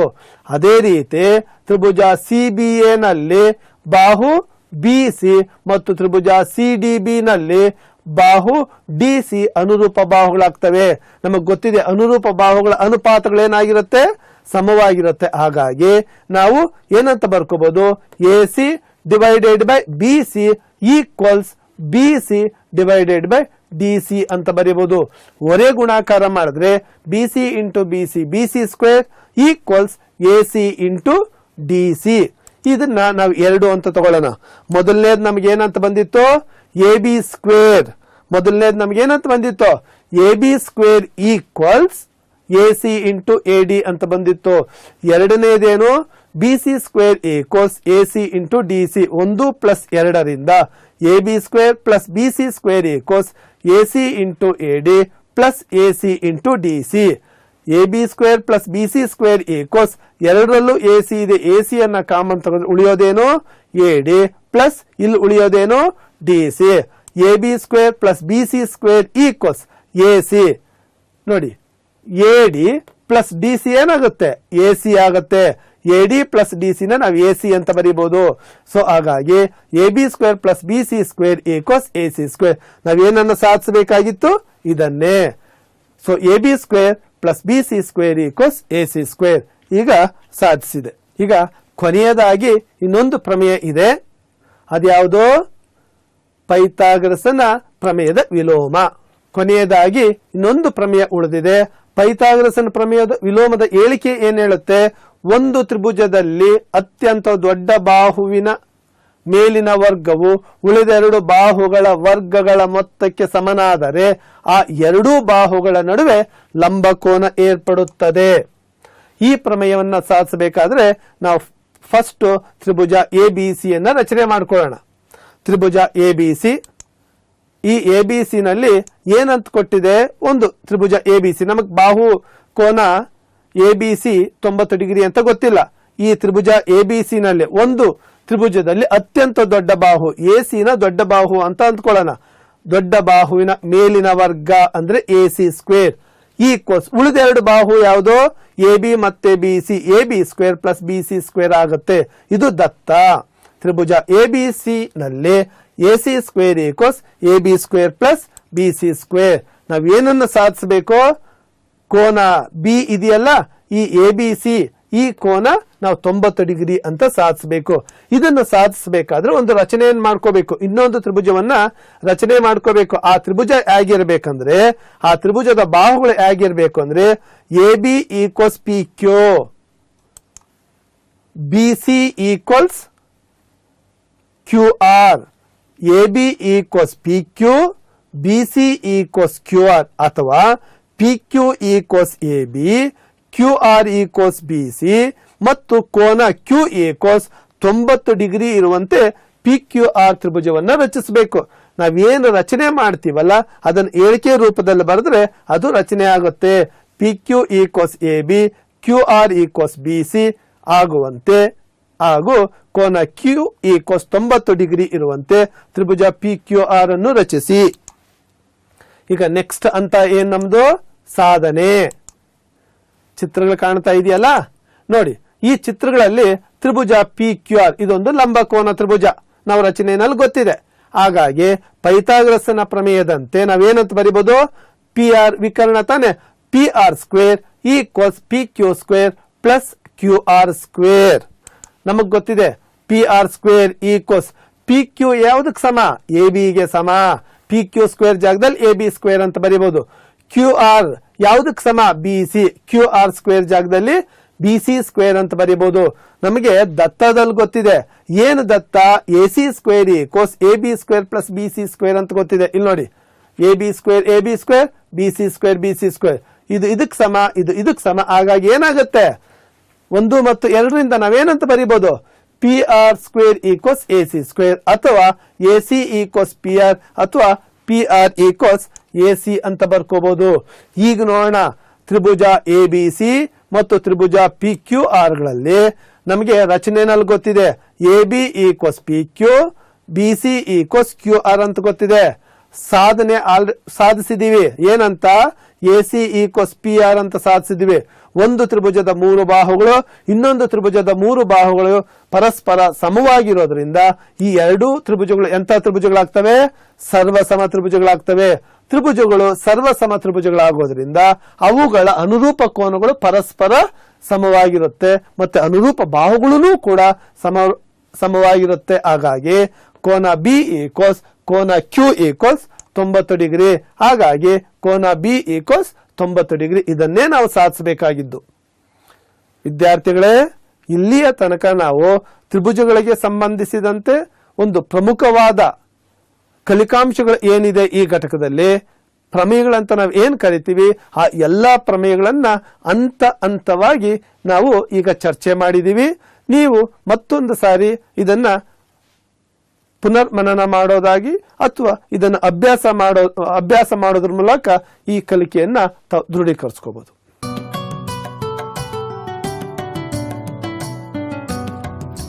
ಭೀತಿ ತೊರೆಯುವ ನಾವು ಪರೀಕ್ಷೆ ಬರೆಯುವ, ಪರೀಕ್ಷಾವಾಣಿಯ ನಾವು ನೋಡಿ ಕಲಿಯುವ.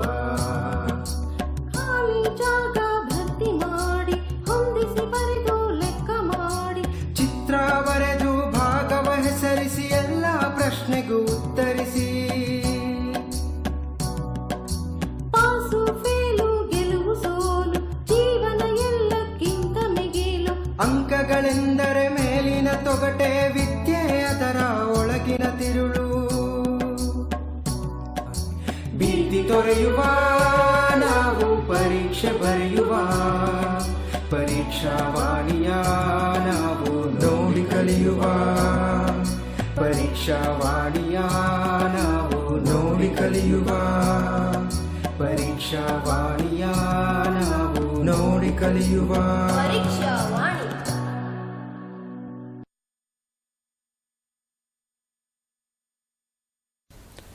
ನಮಸ್ಕಾರ ವಿದ್ಯಾರ್ಥಿಗಳ, ಜೀವಶಾಸ್ತ್ರದ ಅಧ್ಯಾಯ ಜೀವಕ್ರಿಯೆಗಳ ಪುನರಾವರ್ತನ ಕಾರ್ಯಕ್ರಮಕ್ಕೆ ನಿಮಗೆಲ್ಲರಿಗೂ ಸ್ವಾಗತ.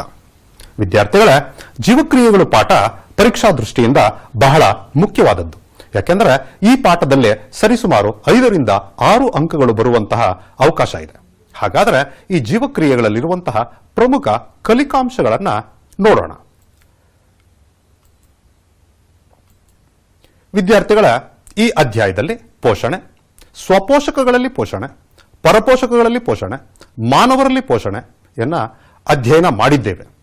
ಅದೇ ರೀತಿಯಾಗಿ ಉಸಿರಾಟ, ಅದರಲ್ಲಿ ವಾಯುವಿಕ ಉಸಿರಾಟ, ಅವಾಯುವಿಕ ಮತ್ತು ಮಾನವನಲ್ಲಿ ಉಸಿರಾಟ, ಇದನ್ನು ಸಹ ನಾವು ಅಧ್ಯಯನ ಮಾಡಿದ್ದೇವೆ.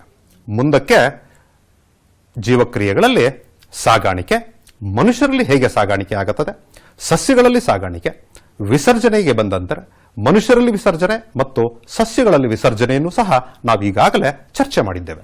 ಹಾಗಾದರೆ ಪರೀಕ್ಷಾ ದೃಷ್ಟಿಯಿಂದ ಈ ಅಧ್ಯಾಯದಿಂದ ಯಾವ ಪ್ರಶ್ನೆಗಳು ಬರಬಹುದು ಅನ್ನುವಂಥದ್ದನ್ನ ನೋಡ್ಕೊಳ್ತಾ ಹಾಗೆ ಈ ಕಲಿಕಾಂಶಗಳನ್ನು ಸಹ ಮತ್ತೆ ಪುನರಾವರ್ತನೆ ಮಾಡುವಂತಹ ಪ್ರಯತ್ನವನ್ನ ಮಾಡೋಣ.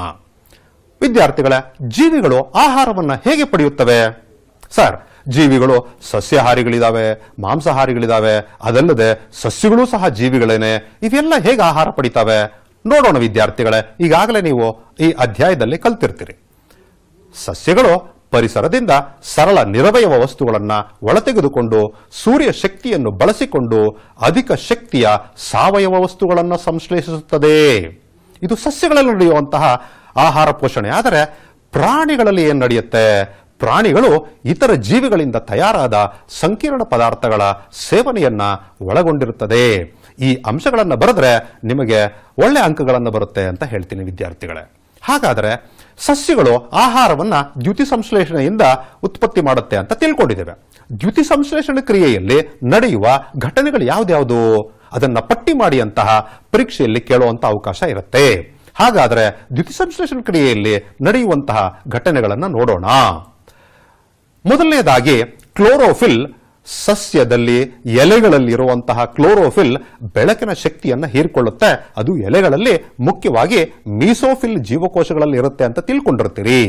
ನಂತರ ಈ ಬೆಳಕಿನ ಶಕ್ತಿಯು ರಾಸಾಯನಿಕ ಶಕ್ತಿಯಾಗಿ ಪರಿವರ್ತನೆಯಾಗುತ್ತೆ ಮತ್ತು ನೀರಿನ ಅಣುಗಳು ಹೈಡ್ರೋಜನ್ ಮತ್ತು ಆಕ್ಸಿಜನ್ ಆಗಿ ವಿಭಜಿಸಲ್ಪಡುತ್ತದೆ.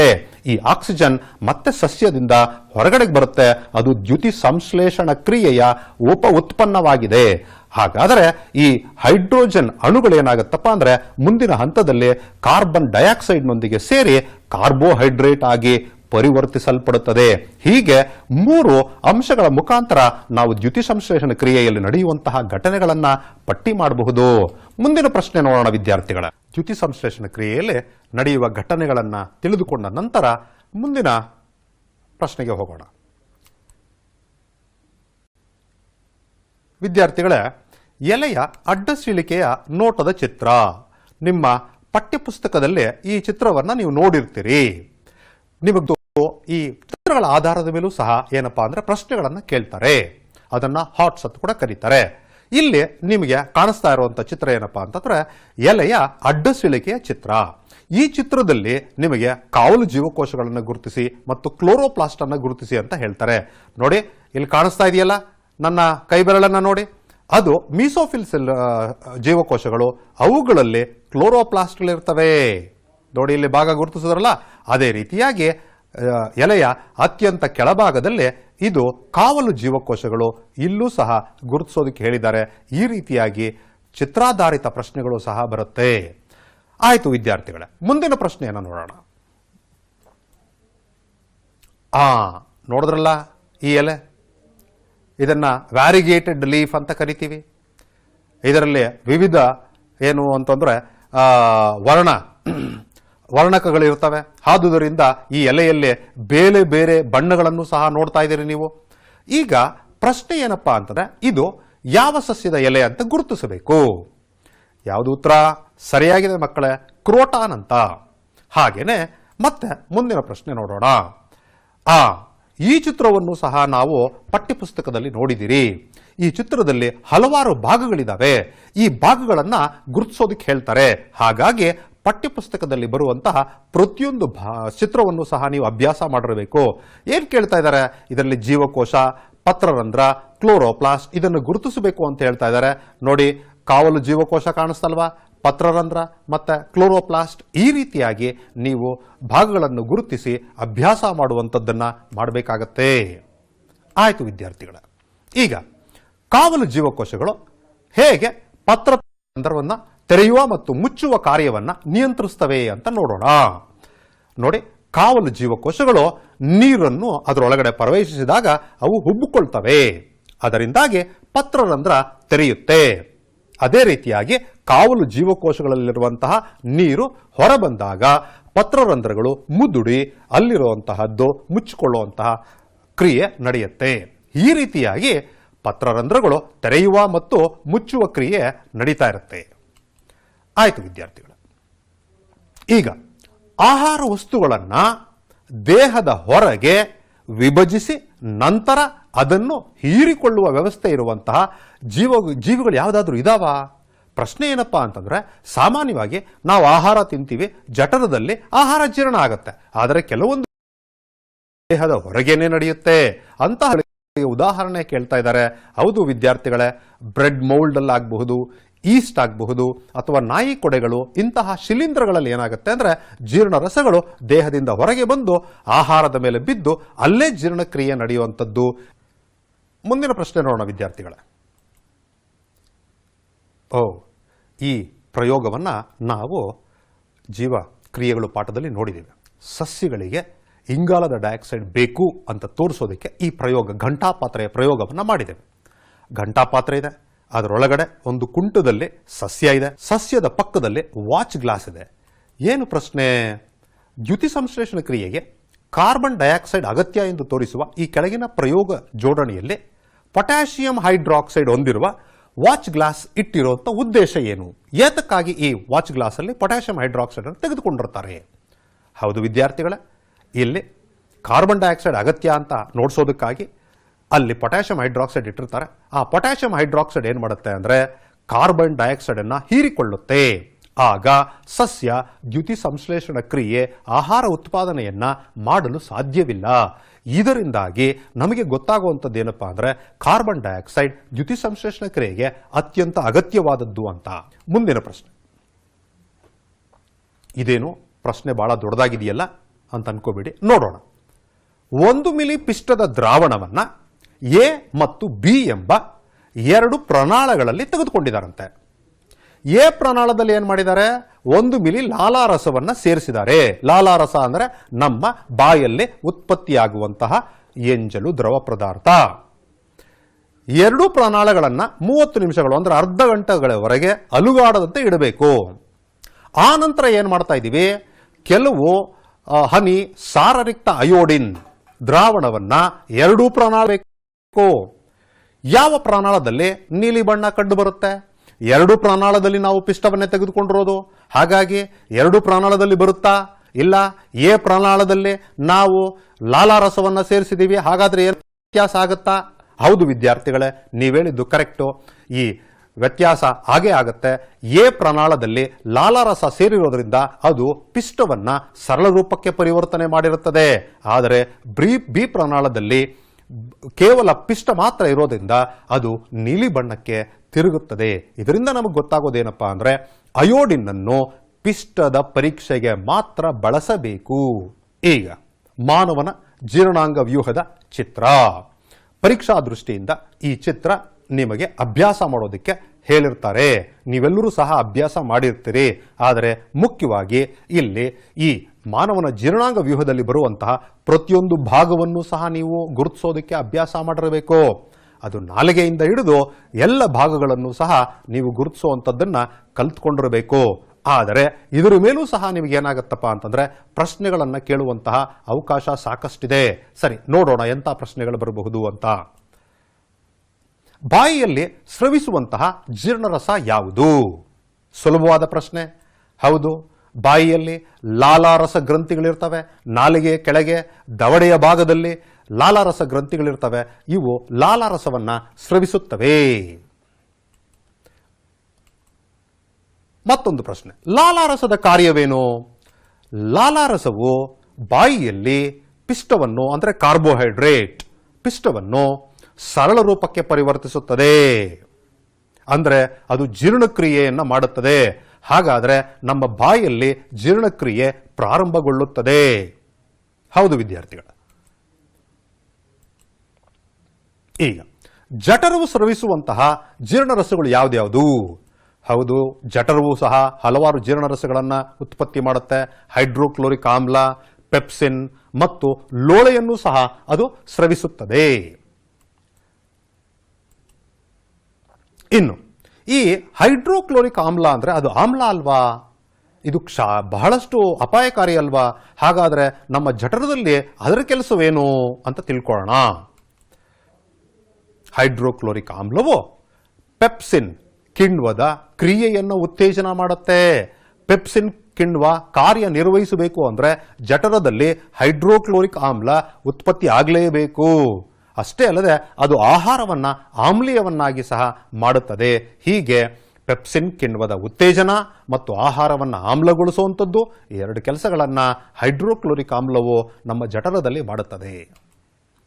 ಆಯಿತು ವಿದ್ಯಾರ್ಥಿಗಳ, ಜಠರದಿಂದ ಆಹಾರ ಹೊರದೂಡುವಿಕೆ ಕ್ರಿಯೆಯು ಹೇಗೆ ನಿಯಂತ್ರಿಸಲ್ಪಡುತ್ತದೆ? ಹೌದು, ಜಠರಕ್ಕೆ ಆಹಾರ ಬಂತು, ಅಲ್ಲಿ ಆಹಾರ ಜಠರ ರಸಗಳಿಂದ ಜೀರ್ಣವಾಯಿತು.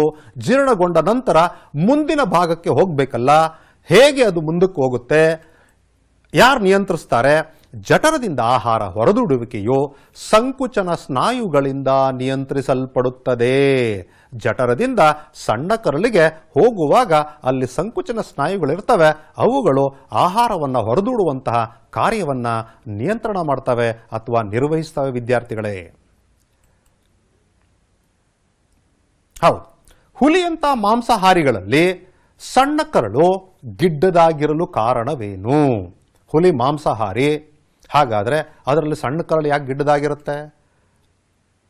ಮಾಂಸಾಹಾರ ಅಂದಾಗ ಮಾಂಸದಲ್ಲಿ ಹೆಚ್ಚಿನ ಪ್ರಮಾಣದ ಪ್ರೋಟೀನ್ ಇರುತ್ತೆ. ಪ್ರೋಟೀನ್ ಜೀರ್ಣ ಮಾಡ್ಕೊಳ್ಳೋದಕ್ಕೆ ಹೆಚ್ಚು ಸಮಯ ಬೇಕಾಗಿಲ್ಲ. ಹೆಚ್ಚು ಸಮಯ ಬೇಕಾಗಿಲ್ಲ ಅಂದಾಗ ಸಣ್ಣ ಕರಳು ಸಹ ದೊಡ್ಡದಾಗಿರಬೇಕಾಗಿಲ್ಲ. ಹಾಗಾಗಿ ಎಲ್ಲ ಮಾಂಸಾಹಾರಿಗಳಲ್ಲಿ ಸಣ್ಣ ಕರಳು ಚಿಕ್ಕದಾಗಿರುತ್ತದೆ ಅಥವಾ ಗಿಡ್ಡವಾಗಿರುತ್ತದೆ. ಮುಂದಿನ ಪ್ರಶ್ನೆಯನ್ನು ನೋಡೋಣ ವಿದ್ಯಾರ್ಥಿಗಳೇ. ಈಗ ಪಿತ್ತರಸದ ಕಾರ್ಯವೇನು? ಪಿತ್ತರಸವನ್ನು ಯಕೃತ್ ಸ್ರವಿಕೆಯನ್ನು ಮಾಡುತ್ತೆ. ಈ ಪಿತ್ತರಸವು ಏನು ಮಾಡುತ್ತಪ್ಪ ಅಂತಂದರೆ ಕೊಬ್ಬಿನ ಎಮಲ್ಸೀಕರಣದಲ್ಲಿ ಪಾಲ್ಗೊಳ್ಳುತ್ತೆ. ಅದಲ್ಲದೆ ಈಗಾಗಲೇ ಜಠರದಲ್ಲಿ ಆಹಾರ ಆಮ್ಲೀಯವಾಗಿದೆ, ಅದನ್ನು ಕ್ಷಾರೀಯಗೊಳಿಸುತ್ತೆ. ಹಾಗಾದರೆ ಯಕೃತ್ತಿನಿಂದ ಸ್ರವಿಸುವಂತಹ ಪಿತ್ತರಸವು ಎರಡು ಕಾರ್ಯಗಳನ್ನು ಮಾಡುತ್ತೆ. ಒಂದು, ಅದು ಕೊಬ್ಬಿನ ಜೀರ್ಣಕ್ರಿಯೆ ಅಥವಾ ಎಮಲ್ಸೀಕರಣದಲ್ಲಿ ಪಾಲ್ಗೊಳ್ಳುತ್ತೆ. ಎರಡನೆಯದಾಗಿ ಆಮ್ಲೀಯವಾಗಿರುವಂತಹ ಆಹಾರವನ್ನು ಕ್ಷಾರೀಯಗೊಳಿಸುತ್ತದೆ. ಈಗ ಪಚನಕ್ರಿಯೆ ಎಲ್ಲಿ ಪೂರ್ಣಗೊಳ್ಳುತ್ತೆ? ಬಾಯಿಯಿಂದ ಪ್ರಾರಂಭವಾಗಿ ದೊಡ್ಡ ಕರಳು ಗುದದ್ವಾರದವರೆಗೂ ನಮ್ಮ ಸಂಪೂರ್ಣವಾದ ಜೀರ್ಣ ನಾಳ ಇದ್ದರೆ ಪಚನಕ್ರಿಯೆ ಅಂದರೆ ಜೀರ್ಣಕ್ರಿಯೆ ಯಾವ ಭಾಗದಲ್ಲಿ ಪೂರ್ಣಗೊಳ್ಳುತ್ತೆ? ಸಣ್ಣ ಕರಳಿನಲ್ಲಿ ಈ ಪಚನಕ್ರಿಯೆ ಪೂರ್ಣಗೊಳ್ಳುತ್ತೆ. ಸಣ್ಣ ಕರಳಿನಲ್ಲಿ ಕಾರ್ಬೋಹೈಡ್ರೇಟ್ಗಳು, ಪ್ರೋಟೀನ್ಗಳು, ಕೊಬ್ಬುಗಳು ಸಂಪೂರ್ಣವಾಗಿ ಜೀರ್ಣವಾಗುವಂತಹ ಸ್ಥಳವಾಗಿದೆ. ಆಯಿತು ವಿದ್ಯಾರ್ಥಿಗಳು, ಈಗ ಮೇದೋಜೀರಕಾಂಗವೂ ಸಹ ಏನು ಮಾಡುತ್ತೆ ಅಂತಂದರೆ ಜೀರ್ಣಕ್ರಿಯೆಗೆ ಬೇಕಾಗುವಂತಹ ಕಿಣ್ವಗಳನ್ನು ಪಟ್ಟಿ ಮಾಡುತ್ತೆ. ಹೌದು, ಮೇದೋಜೀರಕಾಂಗ ಎಲ್ಲಿದೆ? ಜಠರದ ಕೆಳಭಾಗದಲ್ಲಿದೆ. ಇದು ಪ್ರಮುಖವಾಗಿ ಎರಡು ಕಿಣ್ವಗಳನ್ನು ಉತ್ಪತ್ತಿ ಮಾಡುತ್ತೆ. ಅದರಲ್ಲಿ ಮೇದೋಜೀರಕ ರಸವು ಟ್ರಿಪ್ಸಿನ್ ಮತ್ತು ಲೈಪೇಸ್ ಕಿಣ್ವಗಳನ್ನು ಉತ್ಪತ್ತಿ ಮಾಡುತ್ತೆ. ಟ್ರಿಪ್ಸಿನ್ ಪ್ರೋಟೀನ್ ಜೀರ್ಣಕ್ರಿಯೆಯಲ್ಲಿ ಪಾಲ್ಗೊಂಡರೆ ಲೈಪೇಸ್ ಕೊಬ್ಬಿನ ಜೀರ್ಣಕ್ರಿಯೆಯಲ್ಲಿ ಪಾಲ್ಗೊಳ್ಳುತ್ತದೆ. ಆಯಿತು ವಿದ್ಯಾರ್ಥಿಗಳು, ಇನ್ನು ಈಗ ಅದೇ ಪ್ರಶ್ನೆ ಕೇಳ್ತಾ ಇದ್ದಾರೆ. ಈಗಾಗಲೇ ನಾವು ತಿಳ್ಕೊಂಡ್ವಿ ಟ್ರಿಪ್ಸಿನ್ ಕಾರ್ಯವೇನು ಹೇಳಿದ್ವಿ. ಟ್ರಿಪ್ಸಿನ್ ಮೇದೋಜೀರಕಾಂಗದಿಂದ ಉತ್ಪತ್ತಿ ಆಗುತ್ತೆ, ಅದು ಪ್ರೋಟೀನ್ ಜೀರ್ಣಕ್ರಿಯೆಯಲ್ಲಿ ಪಾಲ್ಗೊಳ್ಳುತ್ತೆ. ಹಾಗೇನೆ ಲೈಪೇಸ್ನ ಕಾರ್ಯ ಆಗಲೇ ತಿಳ್ಕೊಂಡ್ವಿ. ಎಮಲ್ಸೀಕರಣಗೊಂಡ ಕೊಬ್ಬುಗಳನ್ನು ಲೈಪೇಸ್ ವಿಭಜಿಸಿ ಜೀರ್ಣಕ್ರಿಯೆಯಲ್ಲಿ ಪಾಲ್ಗೊಳ್ಳುತ್ತದು ಕೂಡ. ಈಗ ಕರುಳಿನ ರಸದ ಕಾರ್ಯವೇನು? ಕರುಳು ಸಹ ಏನು ಮಾಡುತ್ತಪ್ಪ ಅಂತಂದರೆ ಜೀರ್ಣರಸಗಳನ್ನು ಉತ್ಪತ್ತಿ ಮಾಡುತ್ತೆ. ಅದೇನು ಮಾಡುತ್ತೆ ನೋಡಿ ವಿದ್ಯಾರ್ಥಿಗಳ, ಕರುಳಿನ ರಸದಲ್ಲಿರುವಂತಹ ಕಿಣ್ವಗಳು ಪ್ರೋಟೀನ್ಗಳನ್ನು ಅಮೈನೋ ಆಮ್ಲಗಳನ್ನಾಗಿ, ಸಂಕೀರ್ಣ ಕಾರ್ಬೋಹೈಡ್ರೇಟ್ಗಳನ್ನು ಗ್ಲುಕೋಸ್ ಆಗಿ ಹಾಗೂ ಕೊಬ್ಬುಗಳನ್ನು ಕೊಬ್ಬಿನ ಆಮ್ಲ ಮತ್ತು ಗ್ಲಿಸರಾಲ್ ಆಗಿ ಪರಿವರ್ತನೆ ಮಾಡುತ್ತೆ. ಹಾಗಾದರೆ ಕರುಳು ಬಹಳ ಮುಖ್ಯವಾದ ಪಾತ್ರವನ್ನು ಜೀರ್ಣಕ್ರಿಯೆಯಲ್ಲಿ ಮಾಡ್ತಾ ಇದೆ. ಯಾಕೆ ಅಂದರೆ ಅದು ಕರುಳಿನ ರಸಗಳನ್ನು ಉತ್ಪತ್ತಿ ಮಾಡಿ ಸಂಪೂರ್ಣವಾದ ಜೀರ್ಣಕ್ರಿಯೆ ಆಗಲೇ ತಿಳ್ಕೊಂಡ್ವಿ. ಕರುಳಿನಲ್ಲೇ ಜೀರ್ಣಕ್ರಿಯೆ ಪೂರ್ತಿಯಾಗುವಂಥದ್ದು ಅಂತಹ ಇಲ್ಲೂ ಸಹ ಆ ಜೀರ್ಣಕ್ರಿಯೆ ಪೂರ್ತಿಯಾಗೋದಕ್ಕೆ ಹಲವಾರು ಕಿಣ್ವಗಳನ್ನು ಉತ್ಪತ್ತಿ ಮಾಡ್ತಾ ಇದೆ ಅಂತ ಕೂಡ ತಿಳ್ಕೊಂಡ್ವಿ. ಜೀರ್ಣವಾದ ಆಹಾರವನ್ನು ಹೀರಿಕೊಳ್ಳಲು ಸಣ್ಣ ಕರುಳಿನ ಗೋಡೆಗಳು ಹೇಗೆ ವ್ಯವಸ್ಥೆಗೊಂಡಿದೆ ನೋಡಿ. ಸಣ್ಣ ಕರುಳು ಜೀರ್ಣಕ್ರಿಯೆಯಲ್ಲಿ ಬಹಳ ಪ್ರಮುಖವಾದ ಪಾತ್ರವನ್ನು ವಹಿಸ್ತಾ ಇದೆ. ಜೀರ್ಣಕ್ರಿಯೆ ಪೂರ್ಣಗೊಳ್ಳೋದು ಸಣ್ಣ ಕರುಳಿನಲ್ಲೇನೆ, ಜೀರ್ಣವಾಗಿರುವಂತಹ ಆಹಾರವು ಮತ್ತೆ ಹೀರಿಕೊಳ್ಳೋದು ಸಹ ಸಣ್ಣ ಕರುಳಿನಲ್ಲೇನೆ. ಹಾಗಾದರೆ ಈ ಕಾರ್ಯವನ್ನು ಮಾಡಲು ಸಣ್ಣ ಕರುಳು ಹೇಗೆ ವ್ಯವಸ್ಥೆಗೊಂಡಿದೆ? ಸಣ್ಣ ಕರುಳಿನ ಒಳಗೋಡೆಗಳಲ್ಲಿ ವಿಲ್ಲೈಗಳನ್ನುವಂತಹ ಸಣ್ಣ ಸಣ್ಣ ಬೆರಳಿನಂತಹ ರಚನೆಗಳು, ಅಸಂಖ್ಯಾತ ರಚನೆಗಳಿದ್ದಾವೆ. ಅವು ಆಹಾರವನ್ನು ಹೀರಿಕೊಳ್ತವೆ. ಈ ರೀತಿಯಾಗಿ ಹೆಚ್ಚು ಹೊರ ಮೇಲ್ಮೈಯನ್ನ ಅದು ಉಂಟು ಮಾಡಲು ಆ ವಿಲ್ಲೈಗಳು ಸಹಾಯಕವಾಗಿದೆ. ಇದನ್ನ ಬರಿಬೇಕಾಗತ್ತೆ ವಿದ್ಯಾರ್ಥಿಗಳೇ. ಇನ್ನು ಜೀರ್ಣವಾಗದ ತ್ಯಾಜ್ಯ ಪದಾರ್ಥಗಳು ವಿಸರ್ಜನೆ ಹೇಗೆ ನಿಯಂತ್ರಿಸಲ್ಪಡುತ್ತದೆ? ನಾವು ತಿಂದ ಆಹಾರವೆಲ್ಲ ಜೀರ್ಣವಾಗ್ಬಿಡುತ್ತಾ? ಇಲ್ಲ. ಅದರಲ್ಲಿ ಜೀರ್ಣವಾಗದೆ ಅಜೀರ್ಣವಾದ ಆಹಾರವೂ ಸಹ ಇರುತ್ತೆ. ಹಾಗಾದರೆ ಅದು ದೇಹದಲ್ಲೇ ಇದ್ರೆ ವಿಷಕಾರಿ. ಅದನ್ನು ದೇಹದಿಂದ ಹೊರಗಡೆಗೆ ಹಾಕಬೇಕು. ಈ ವಿಸರ್ಜನೆ ಕ್ರಿಯೆ ಹೇಗೆ ನಿಯಂತ್ರಿಸಲ್ಪಡುತ್ತದೆ ಅಂದರೆ ನಿಮ್ಮ ಗುದ ಸಂಕುಚನದ ಸ್ನಾಯುಗಳಿಂದ ನಿಯಂತ್ರಿಸಲ್ಪಡುತ್ತದೆ. ಗುದದ್ವಾರದಲ್ಲಿ ಸ್ನಾಯುಗಳಿರ್ತವೆ. ಇವು ಸಂಕುಚನ ಮತ್ತು ವಿಕಸನ ಗೊಳ್ತಾ ಇರ್ತವೆ. ಅವುಗಳಿಂದ ಇದು ನಿಯಂತ್ರಿಸಲ್ಪಡುತ್ತದೆ. ಈ ರೀತಿಯಾಗಿ ನಮ್ಮ ದೇಹದಲ್ಲಿ ಉತ್ಪತ್ತಿಯಾಗುವಂತಹ ತ್ಯಾಜ್ಯ ಪದಾರ್ಥಗಳು ವಿಸರ್ಜನೆಗೊಳ್ಳುತ್ತವೆ. ಮುಂದೆ ಈಗ ನಾವು ಇಲ್ಲಿ ಮಾನವನ ಶ್ವಾಸಕಾಂಗ ವ್ಯೂಹವನ್ನು ನೋಡ್ತಾ ಇದ್ದೇವೆ.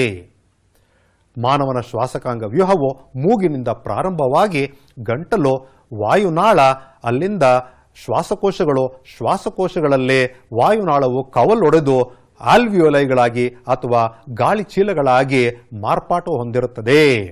ಈ ಉಸಿರಾಟದಿಂದಾಗಿನೇ ಮನುಷ್ಯ ಮುಕ್ತವಾಗಿರೋದಕ್ಕೆ ಸಾಧ್ಯ ಆಗತ್ತೆ.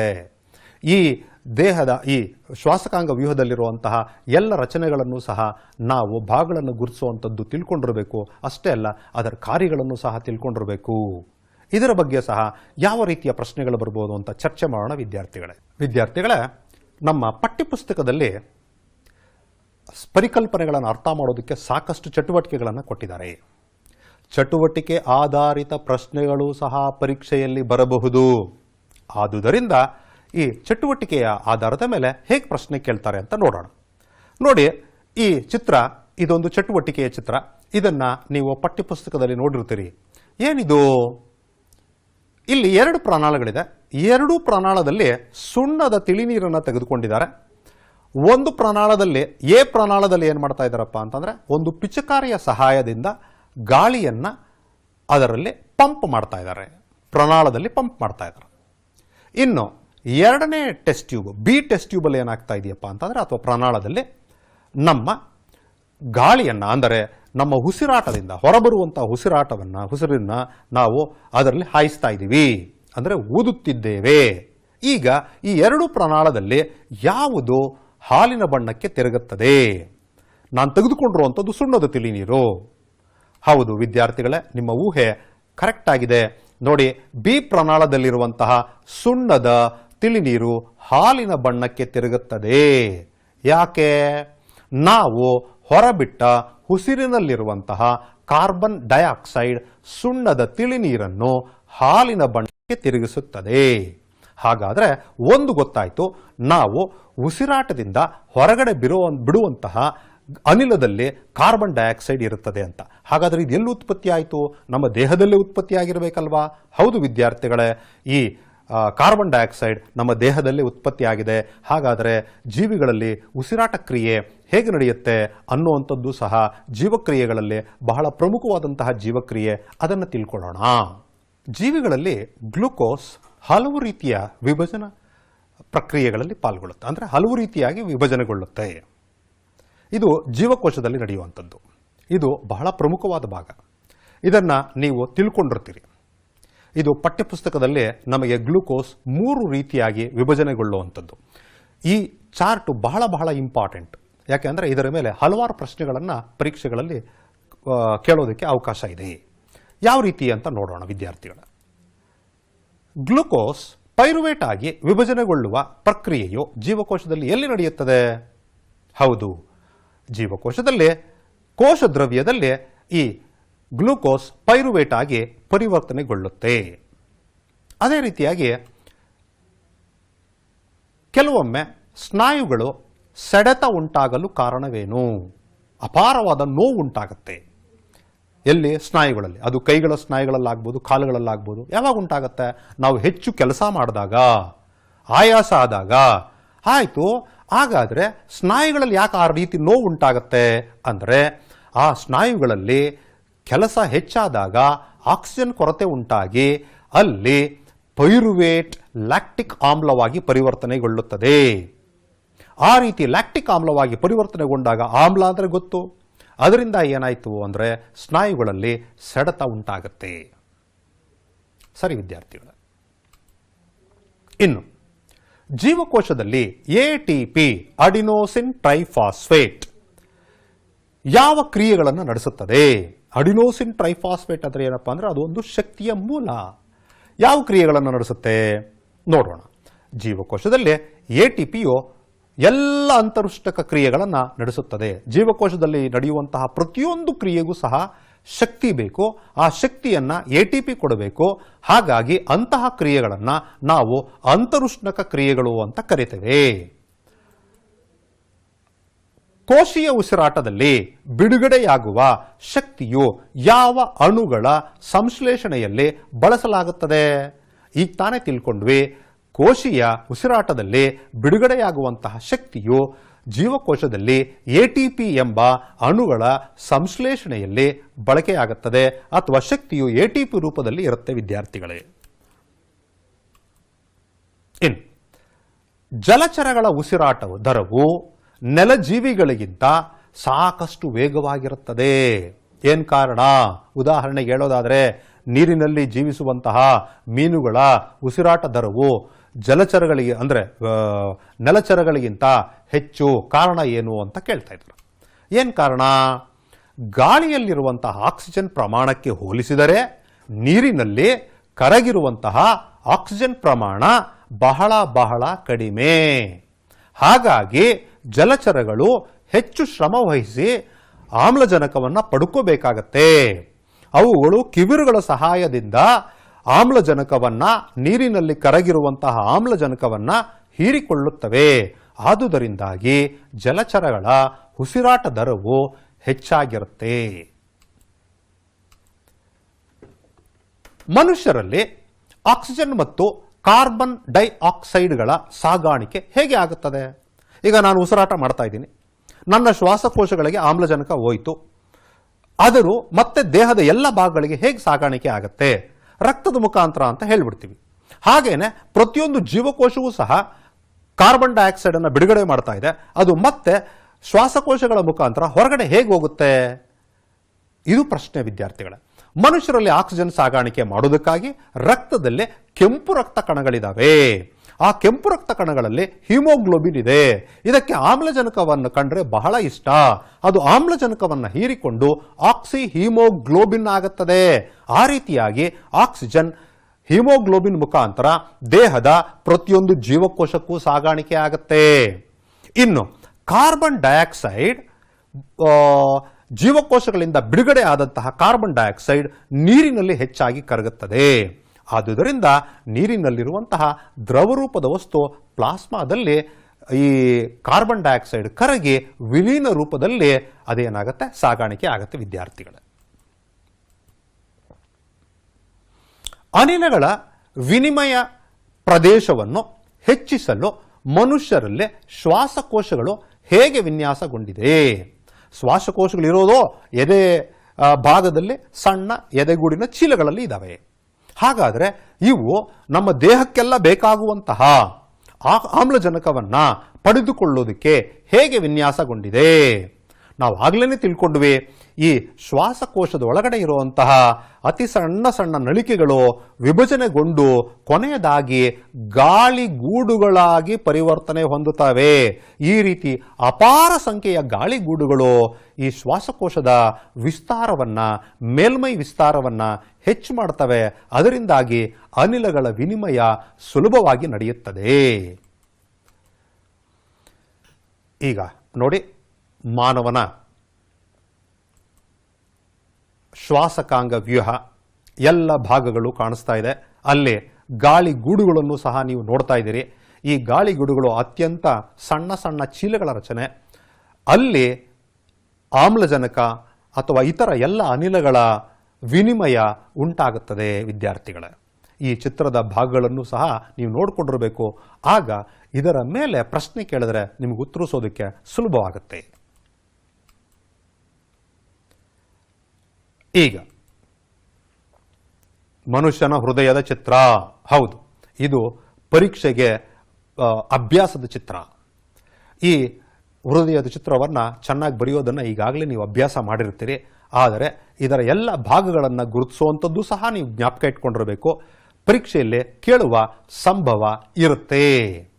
ಈ ಹೃದಯ ಮನುಷ್ಯರಲ್ಲಿ ಸಾಗಾಣಿಕೆ ವ್ಯೂಹದಲ್ಲಿ ಅತಿ ಪ್ರಮುಖವಾದ ಪಾತ್ರವನ್ನು ವಹಿಸುತ್ತದೆ. ಇದರ ಜೊತೆಗೆ ರಕ್ತ ಮತ್ತು ಇನ್ನು ಏನಪ್ಪಾ ಅಂದ್ರೆ ರಕ್ತನಾಳಗಳು ಸಹ ಪ್ರಮುಖವಾದ ಪಾತ್ರವನ್ನು ವಹಿಸ್ತವೆ. ಹಾಗಾದರೆ ಮನುಷ್ಯನಲ್ಲಿ ಅಥವಾ ಜೀವಿಗಳಲ್ಲಿ ಸಾಗಾಣಿಕೆಗೆ ಹೃದಯ ಬೇಕು, ಆಮೇಲೆ ರಕ್ತನಾಳಗಳು ಬೇಕು, ಆ ನಂತರ ರಕ್ತವೂ ಸಹ ಬೇಕು. ರಕ್ತವು ನಮ್ಮ ದೇಹದಲ್ಲಿ ಸಾಗಾಣಿಕೆ ಕಾರ್ಯವನ್ನು ಹೇಗೆ ನಿರ್ವಹಿಸುತ್ತೆ? ರಕ್ತವು ಆಹಾರ, ಕಾರ್ಬನ್ ಡೈಆಕ್ಸೈಡ್, ನೈಟ್ರೋಜನ್ ಯುಕ್ತ ತ್ಯಾಜ್ಯಗಳು ಇವೆಲ್ಲವುಗಳನ್ನು ಸಹ ತನ್ನ ಪ್ಲಾಸ್ಮಾದಲ್ಲಿ ಕರಗಿಸಿಕೊಂಡು ಹೋಗುತ್ತೆ. ಹಾಗಾದರೆ ರಕ್ತದಲ್ಲಿ ಏನಿದೆ? ಪ್ಲಾಸ್ಮಾ ಇದೆ. ಪ್ಲಾಸ್ಮಾದಲ್ಲಿ ಆಹಾರ ಕರಗಿದ ರೂಪದಲ್ಲಿ, ಕಾರ್ಬನ್ ಡೈಆಕ್ಸೈಡ್ ಕರಗಿದ ರೂಪದಲ್ಲಿ, ನೈಟ್ರೋಜನ್ ಸಂಯುಕ್ತಗಳು ಸಹ ಕರಗಿದ ರೂಪದಲ್ಲಿ ಸಾಗಾಣಿಕೆ ಆಗುತ್ತದೆ. ಆದರೆ ಈ ಆಕ್ಸಿಜನ್ ಮಾತ್ರ ಏನಾಗುತ್ತೆ ಅಂದರೆ ಈ ಕೆಂಪು ರಕ್ತ ಕಣಗಳಲ್ಲಿರುವಂತಹ ಹಿಮೋಗ್ಲೋಬಿನ್ ಮುಖಾಂತರ ಸಾಗಿಸಲ್ಪಡುತ್ತದೆ.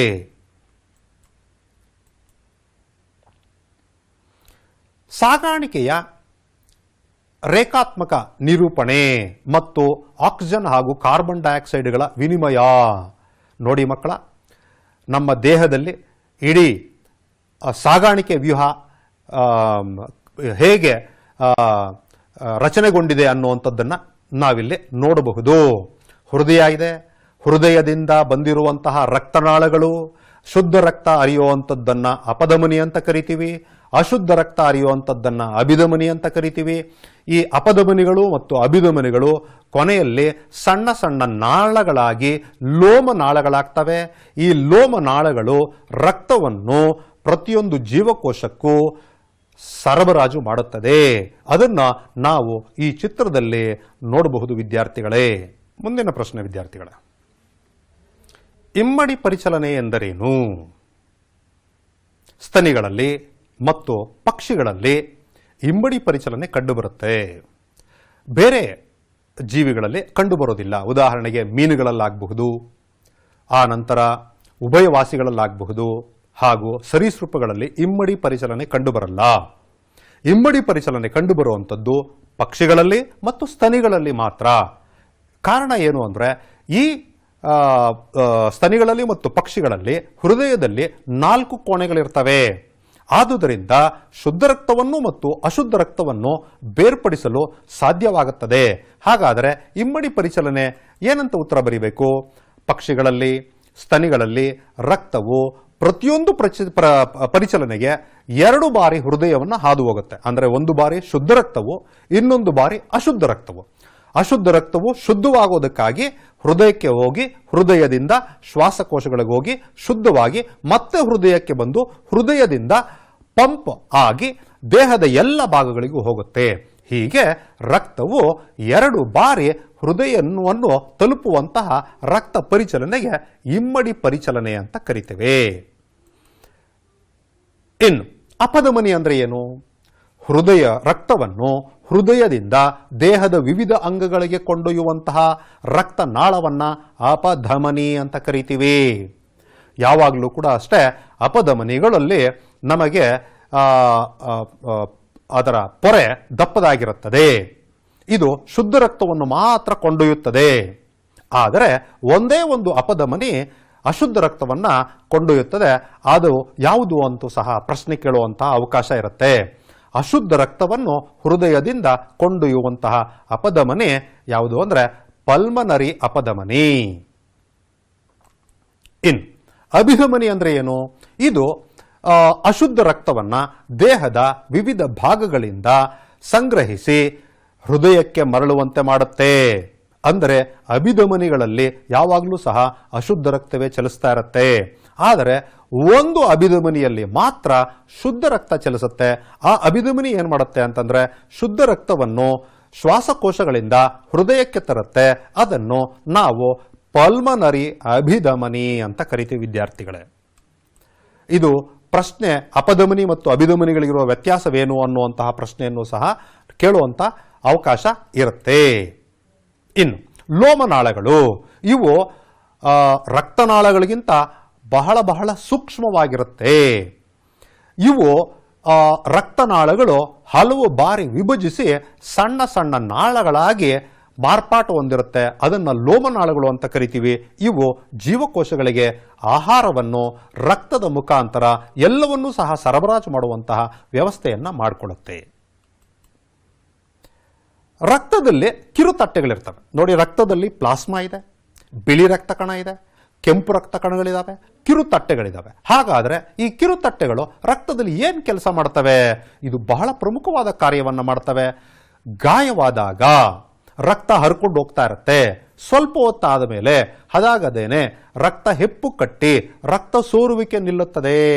ಈ ಕೆಲಸವನ್ನ ಯಾರು ಮಾಡ್ತಾರೆ ಅಂದ್ರೆ ರಕ್ತದಲ್ಲಿರುವಂತಹ ಕಿರುತಟ್ಟೆಗಳು ಈ ಕಾರ್ಯವನ್ನ ನಿರ್ವಹಿಸ್ತವೆ ವಿದ್ಯಾರ್ಥಿಗಳು.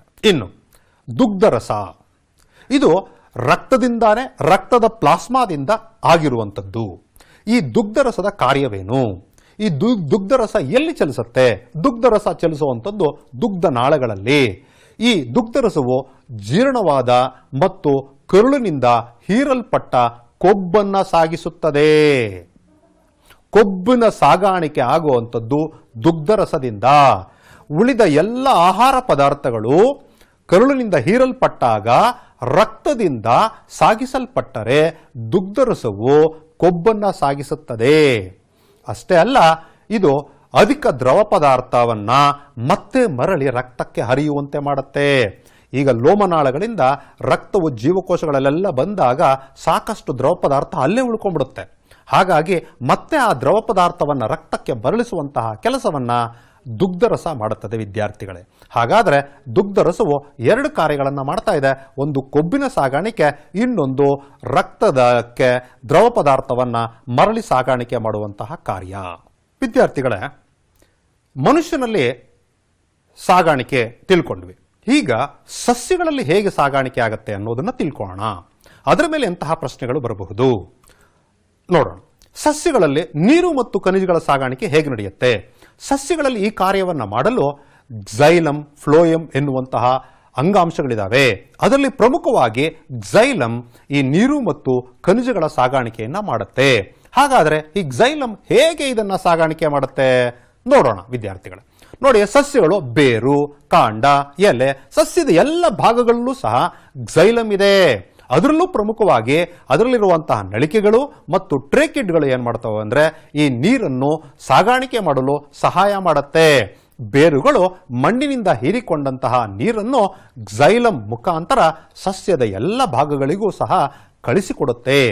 ಈ ನೀರು ಸಸ್ಯದ ಎಲೆಗಳ ಮುಖಾಂತರ ಹಾವಿಯಾಗೊಟ್ಟೋಗುತ್ತೆ ಬಾಷ್ಪೀಕರಣದಿಂದಾಗಿ. ಆ ಕ್ರಿಯೆಯಿಂದ ನೀರೆಲ್ಲ ಹೊಟ್ಟೋಯ್ತಲ್ಲ ಅಂತ ಅನ್ಕೊಳ್ಳೋದು ಬೇಕಾಗಿಲ್ಲ.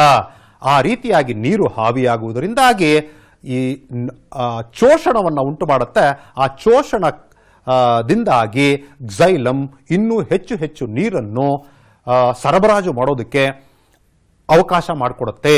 ಈ ರೀತಿಯಾಗಿ ಕ್ಸೈಲಮ್ ಒಂದಿಗೆ ಸಸ್ಯದ ಎಲೆಗಳಲ್ಲಿ ನಡೆಯುವಂತಹ ಬಾಷ್ಪೀಕರಣ ಕ್ರಿಯೆಯೂ ಸಹ ನೀರಿನ ಸರಬರಾಜಿಗೆ ಸಹಾಯಕವಾಗಿದೆ.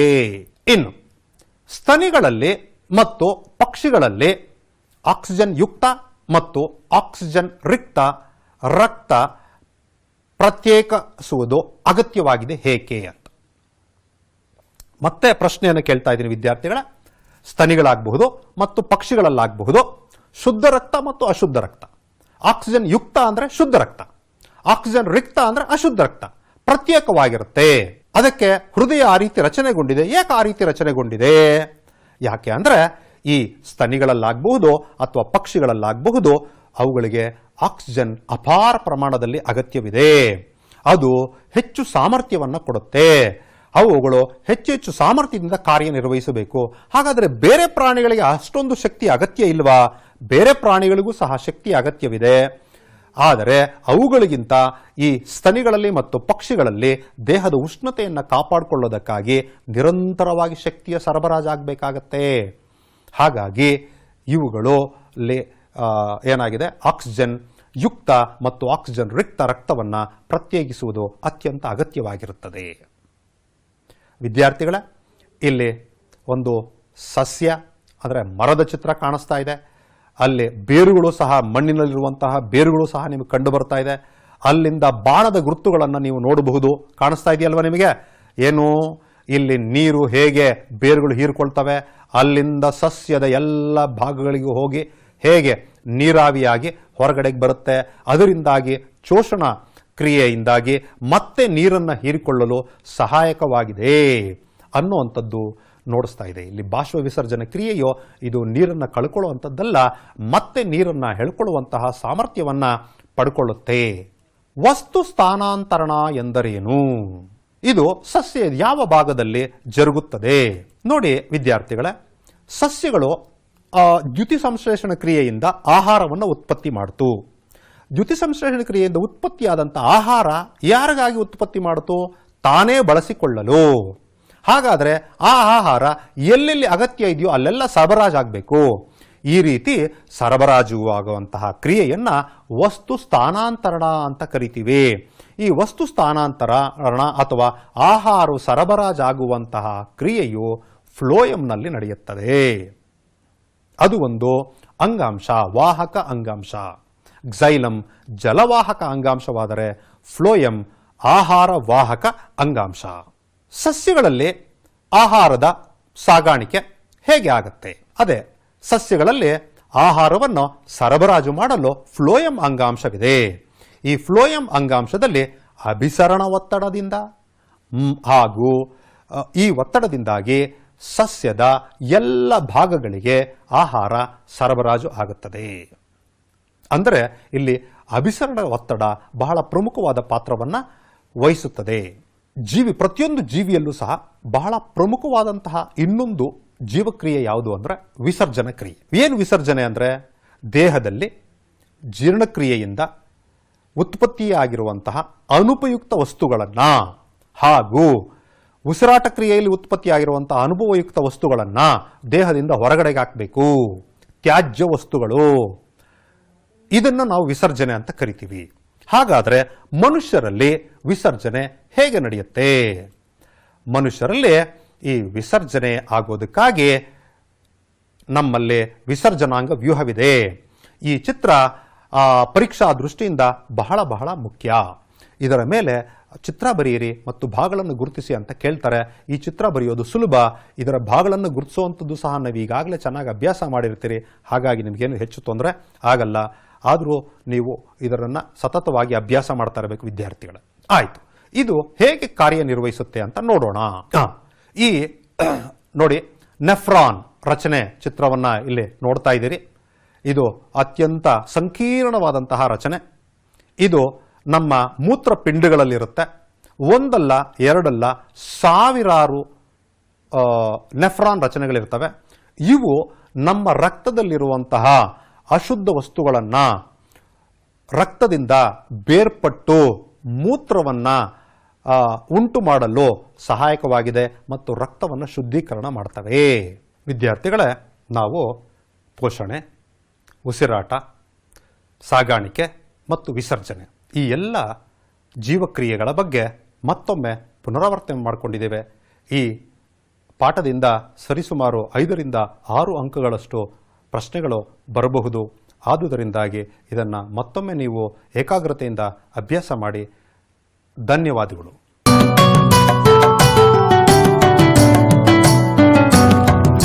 ಭೀತಿ ತೊರೆಯುವ ನಾವು ಪರೀಕ್ಷೆ ಬರೆಯುವ ಪರೀಕ್ಷಾವಾಣಿಯ ನಾವು ನೋಡಿ ಕಲಿಯುವ. ಖಾಲಿ ಜಾಗ ಭರ್ತಿ ಮಾಡಿ ಹೊಂದಿಸಿ ಬರೆದು ಲೆಕ್ಕ ಮಾಡಿ ಚಿತ್ರ ಬರೆದು ಭಾಗವ ಹೆಸರಿಸಿ ಎಲ್ಲ ಪ್ರಶ್ನೆಗೂ ಉತ್ತರಿಸಿ. ಪಾಸು ಫೇಲು ಗೆಲುವು ಸೋಲು ಜೀವನ ಎಲ್ಲಕ್ಕಿಂತ ಮಿಗಿಲು. ಅಂಕಗಳೆಂದರೆ ಮೇಲಿನ ತೊಗಟೆ, ವಿದ್ಯೆ ಅದರ ಒಳಗಿನ ತಿರುಳು. ಭೀತಿ ತೊರೆಯುವ ನಾವು ಪರೀಕ್ಷೆ ಬರೆಯುವ ಪರೀಕ್ಷಾವಾಣಿಯ ನಾವು ನೋಡಿ ಕಲಿಯುವ. ಪರೀಕ್ಷಾವಾಣಿಯ ನಾವು ನೋಡಿ ಕಲಿಯುವ.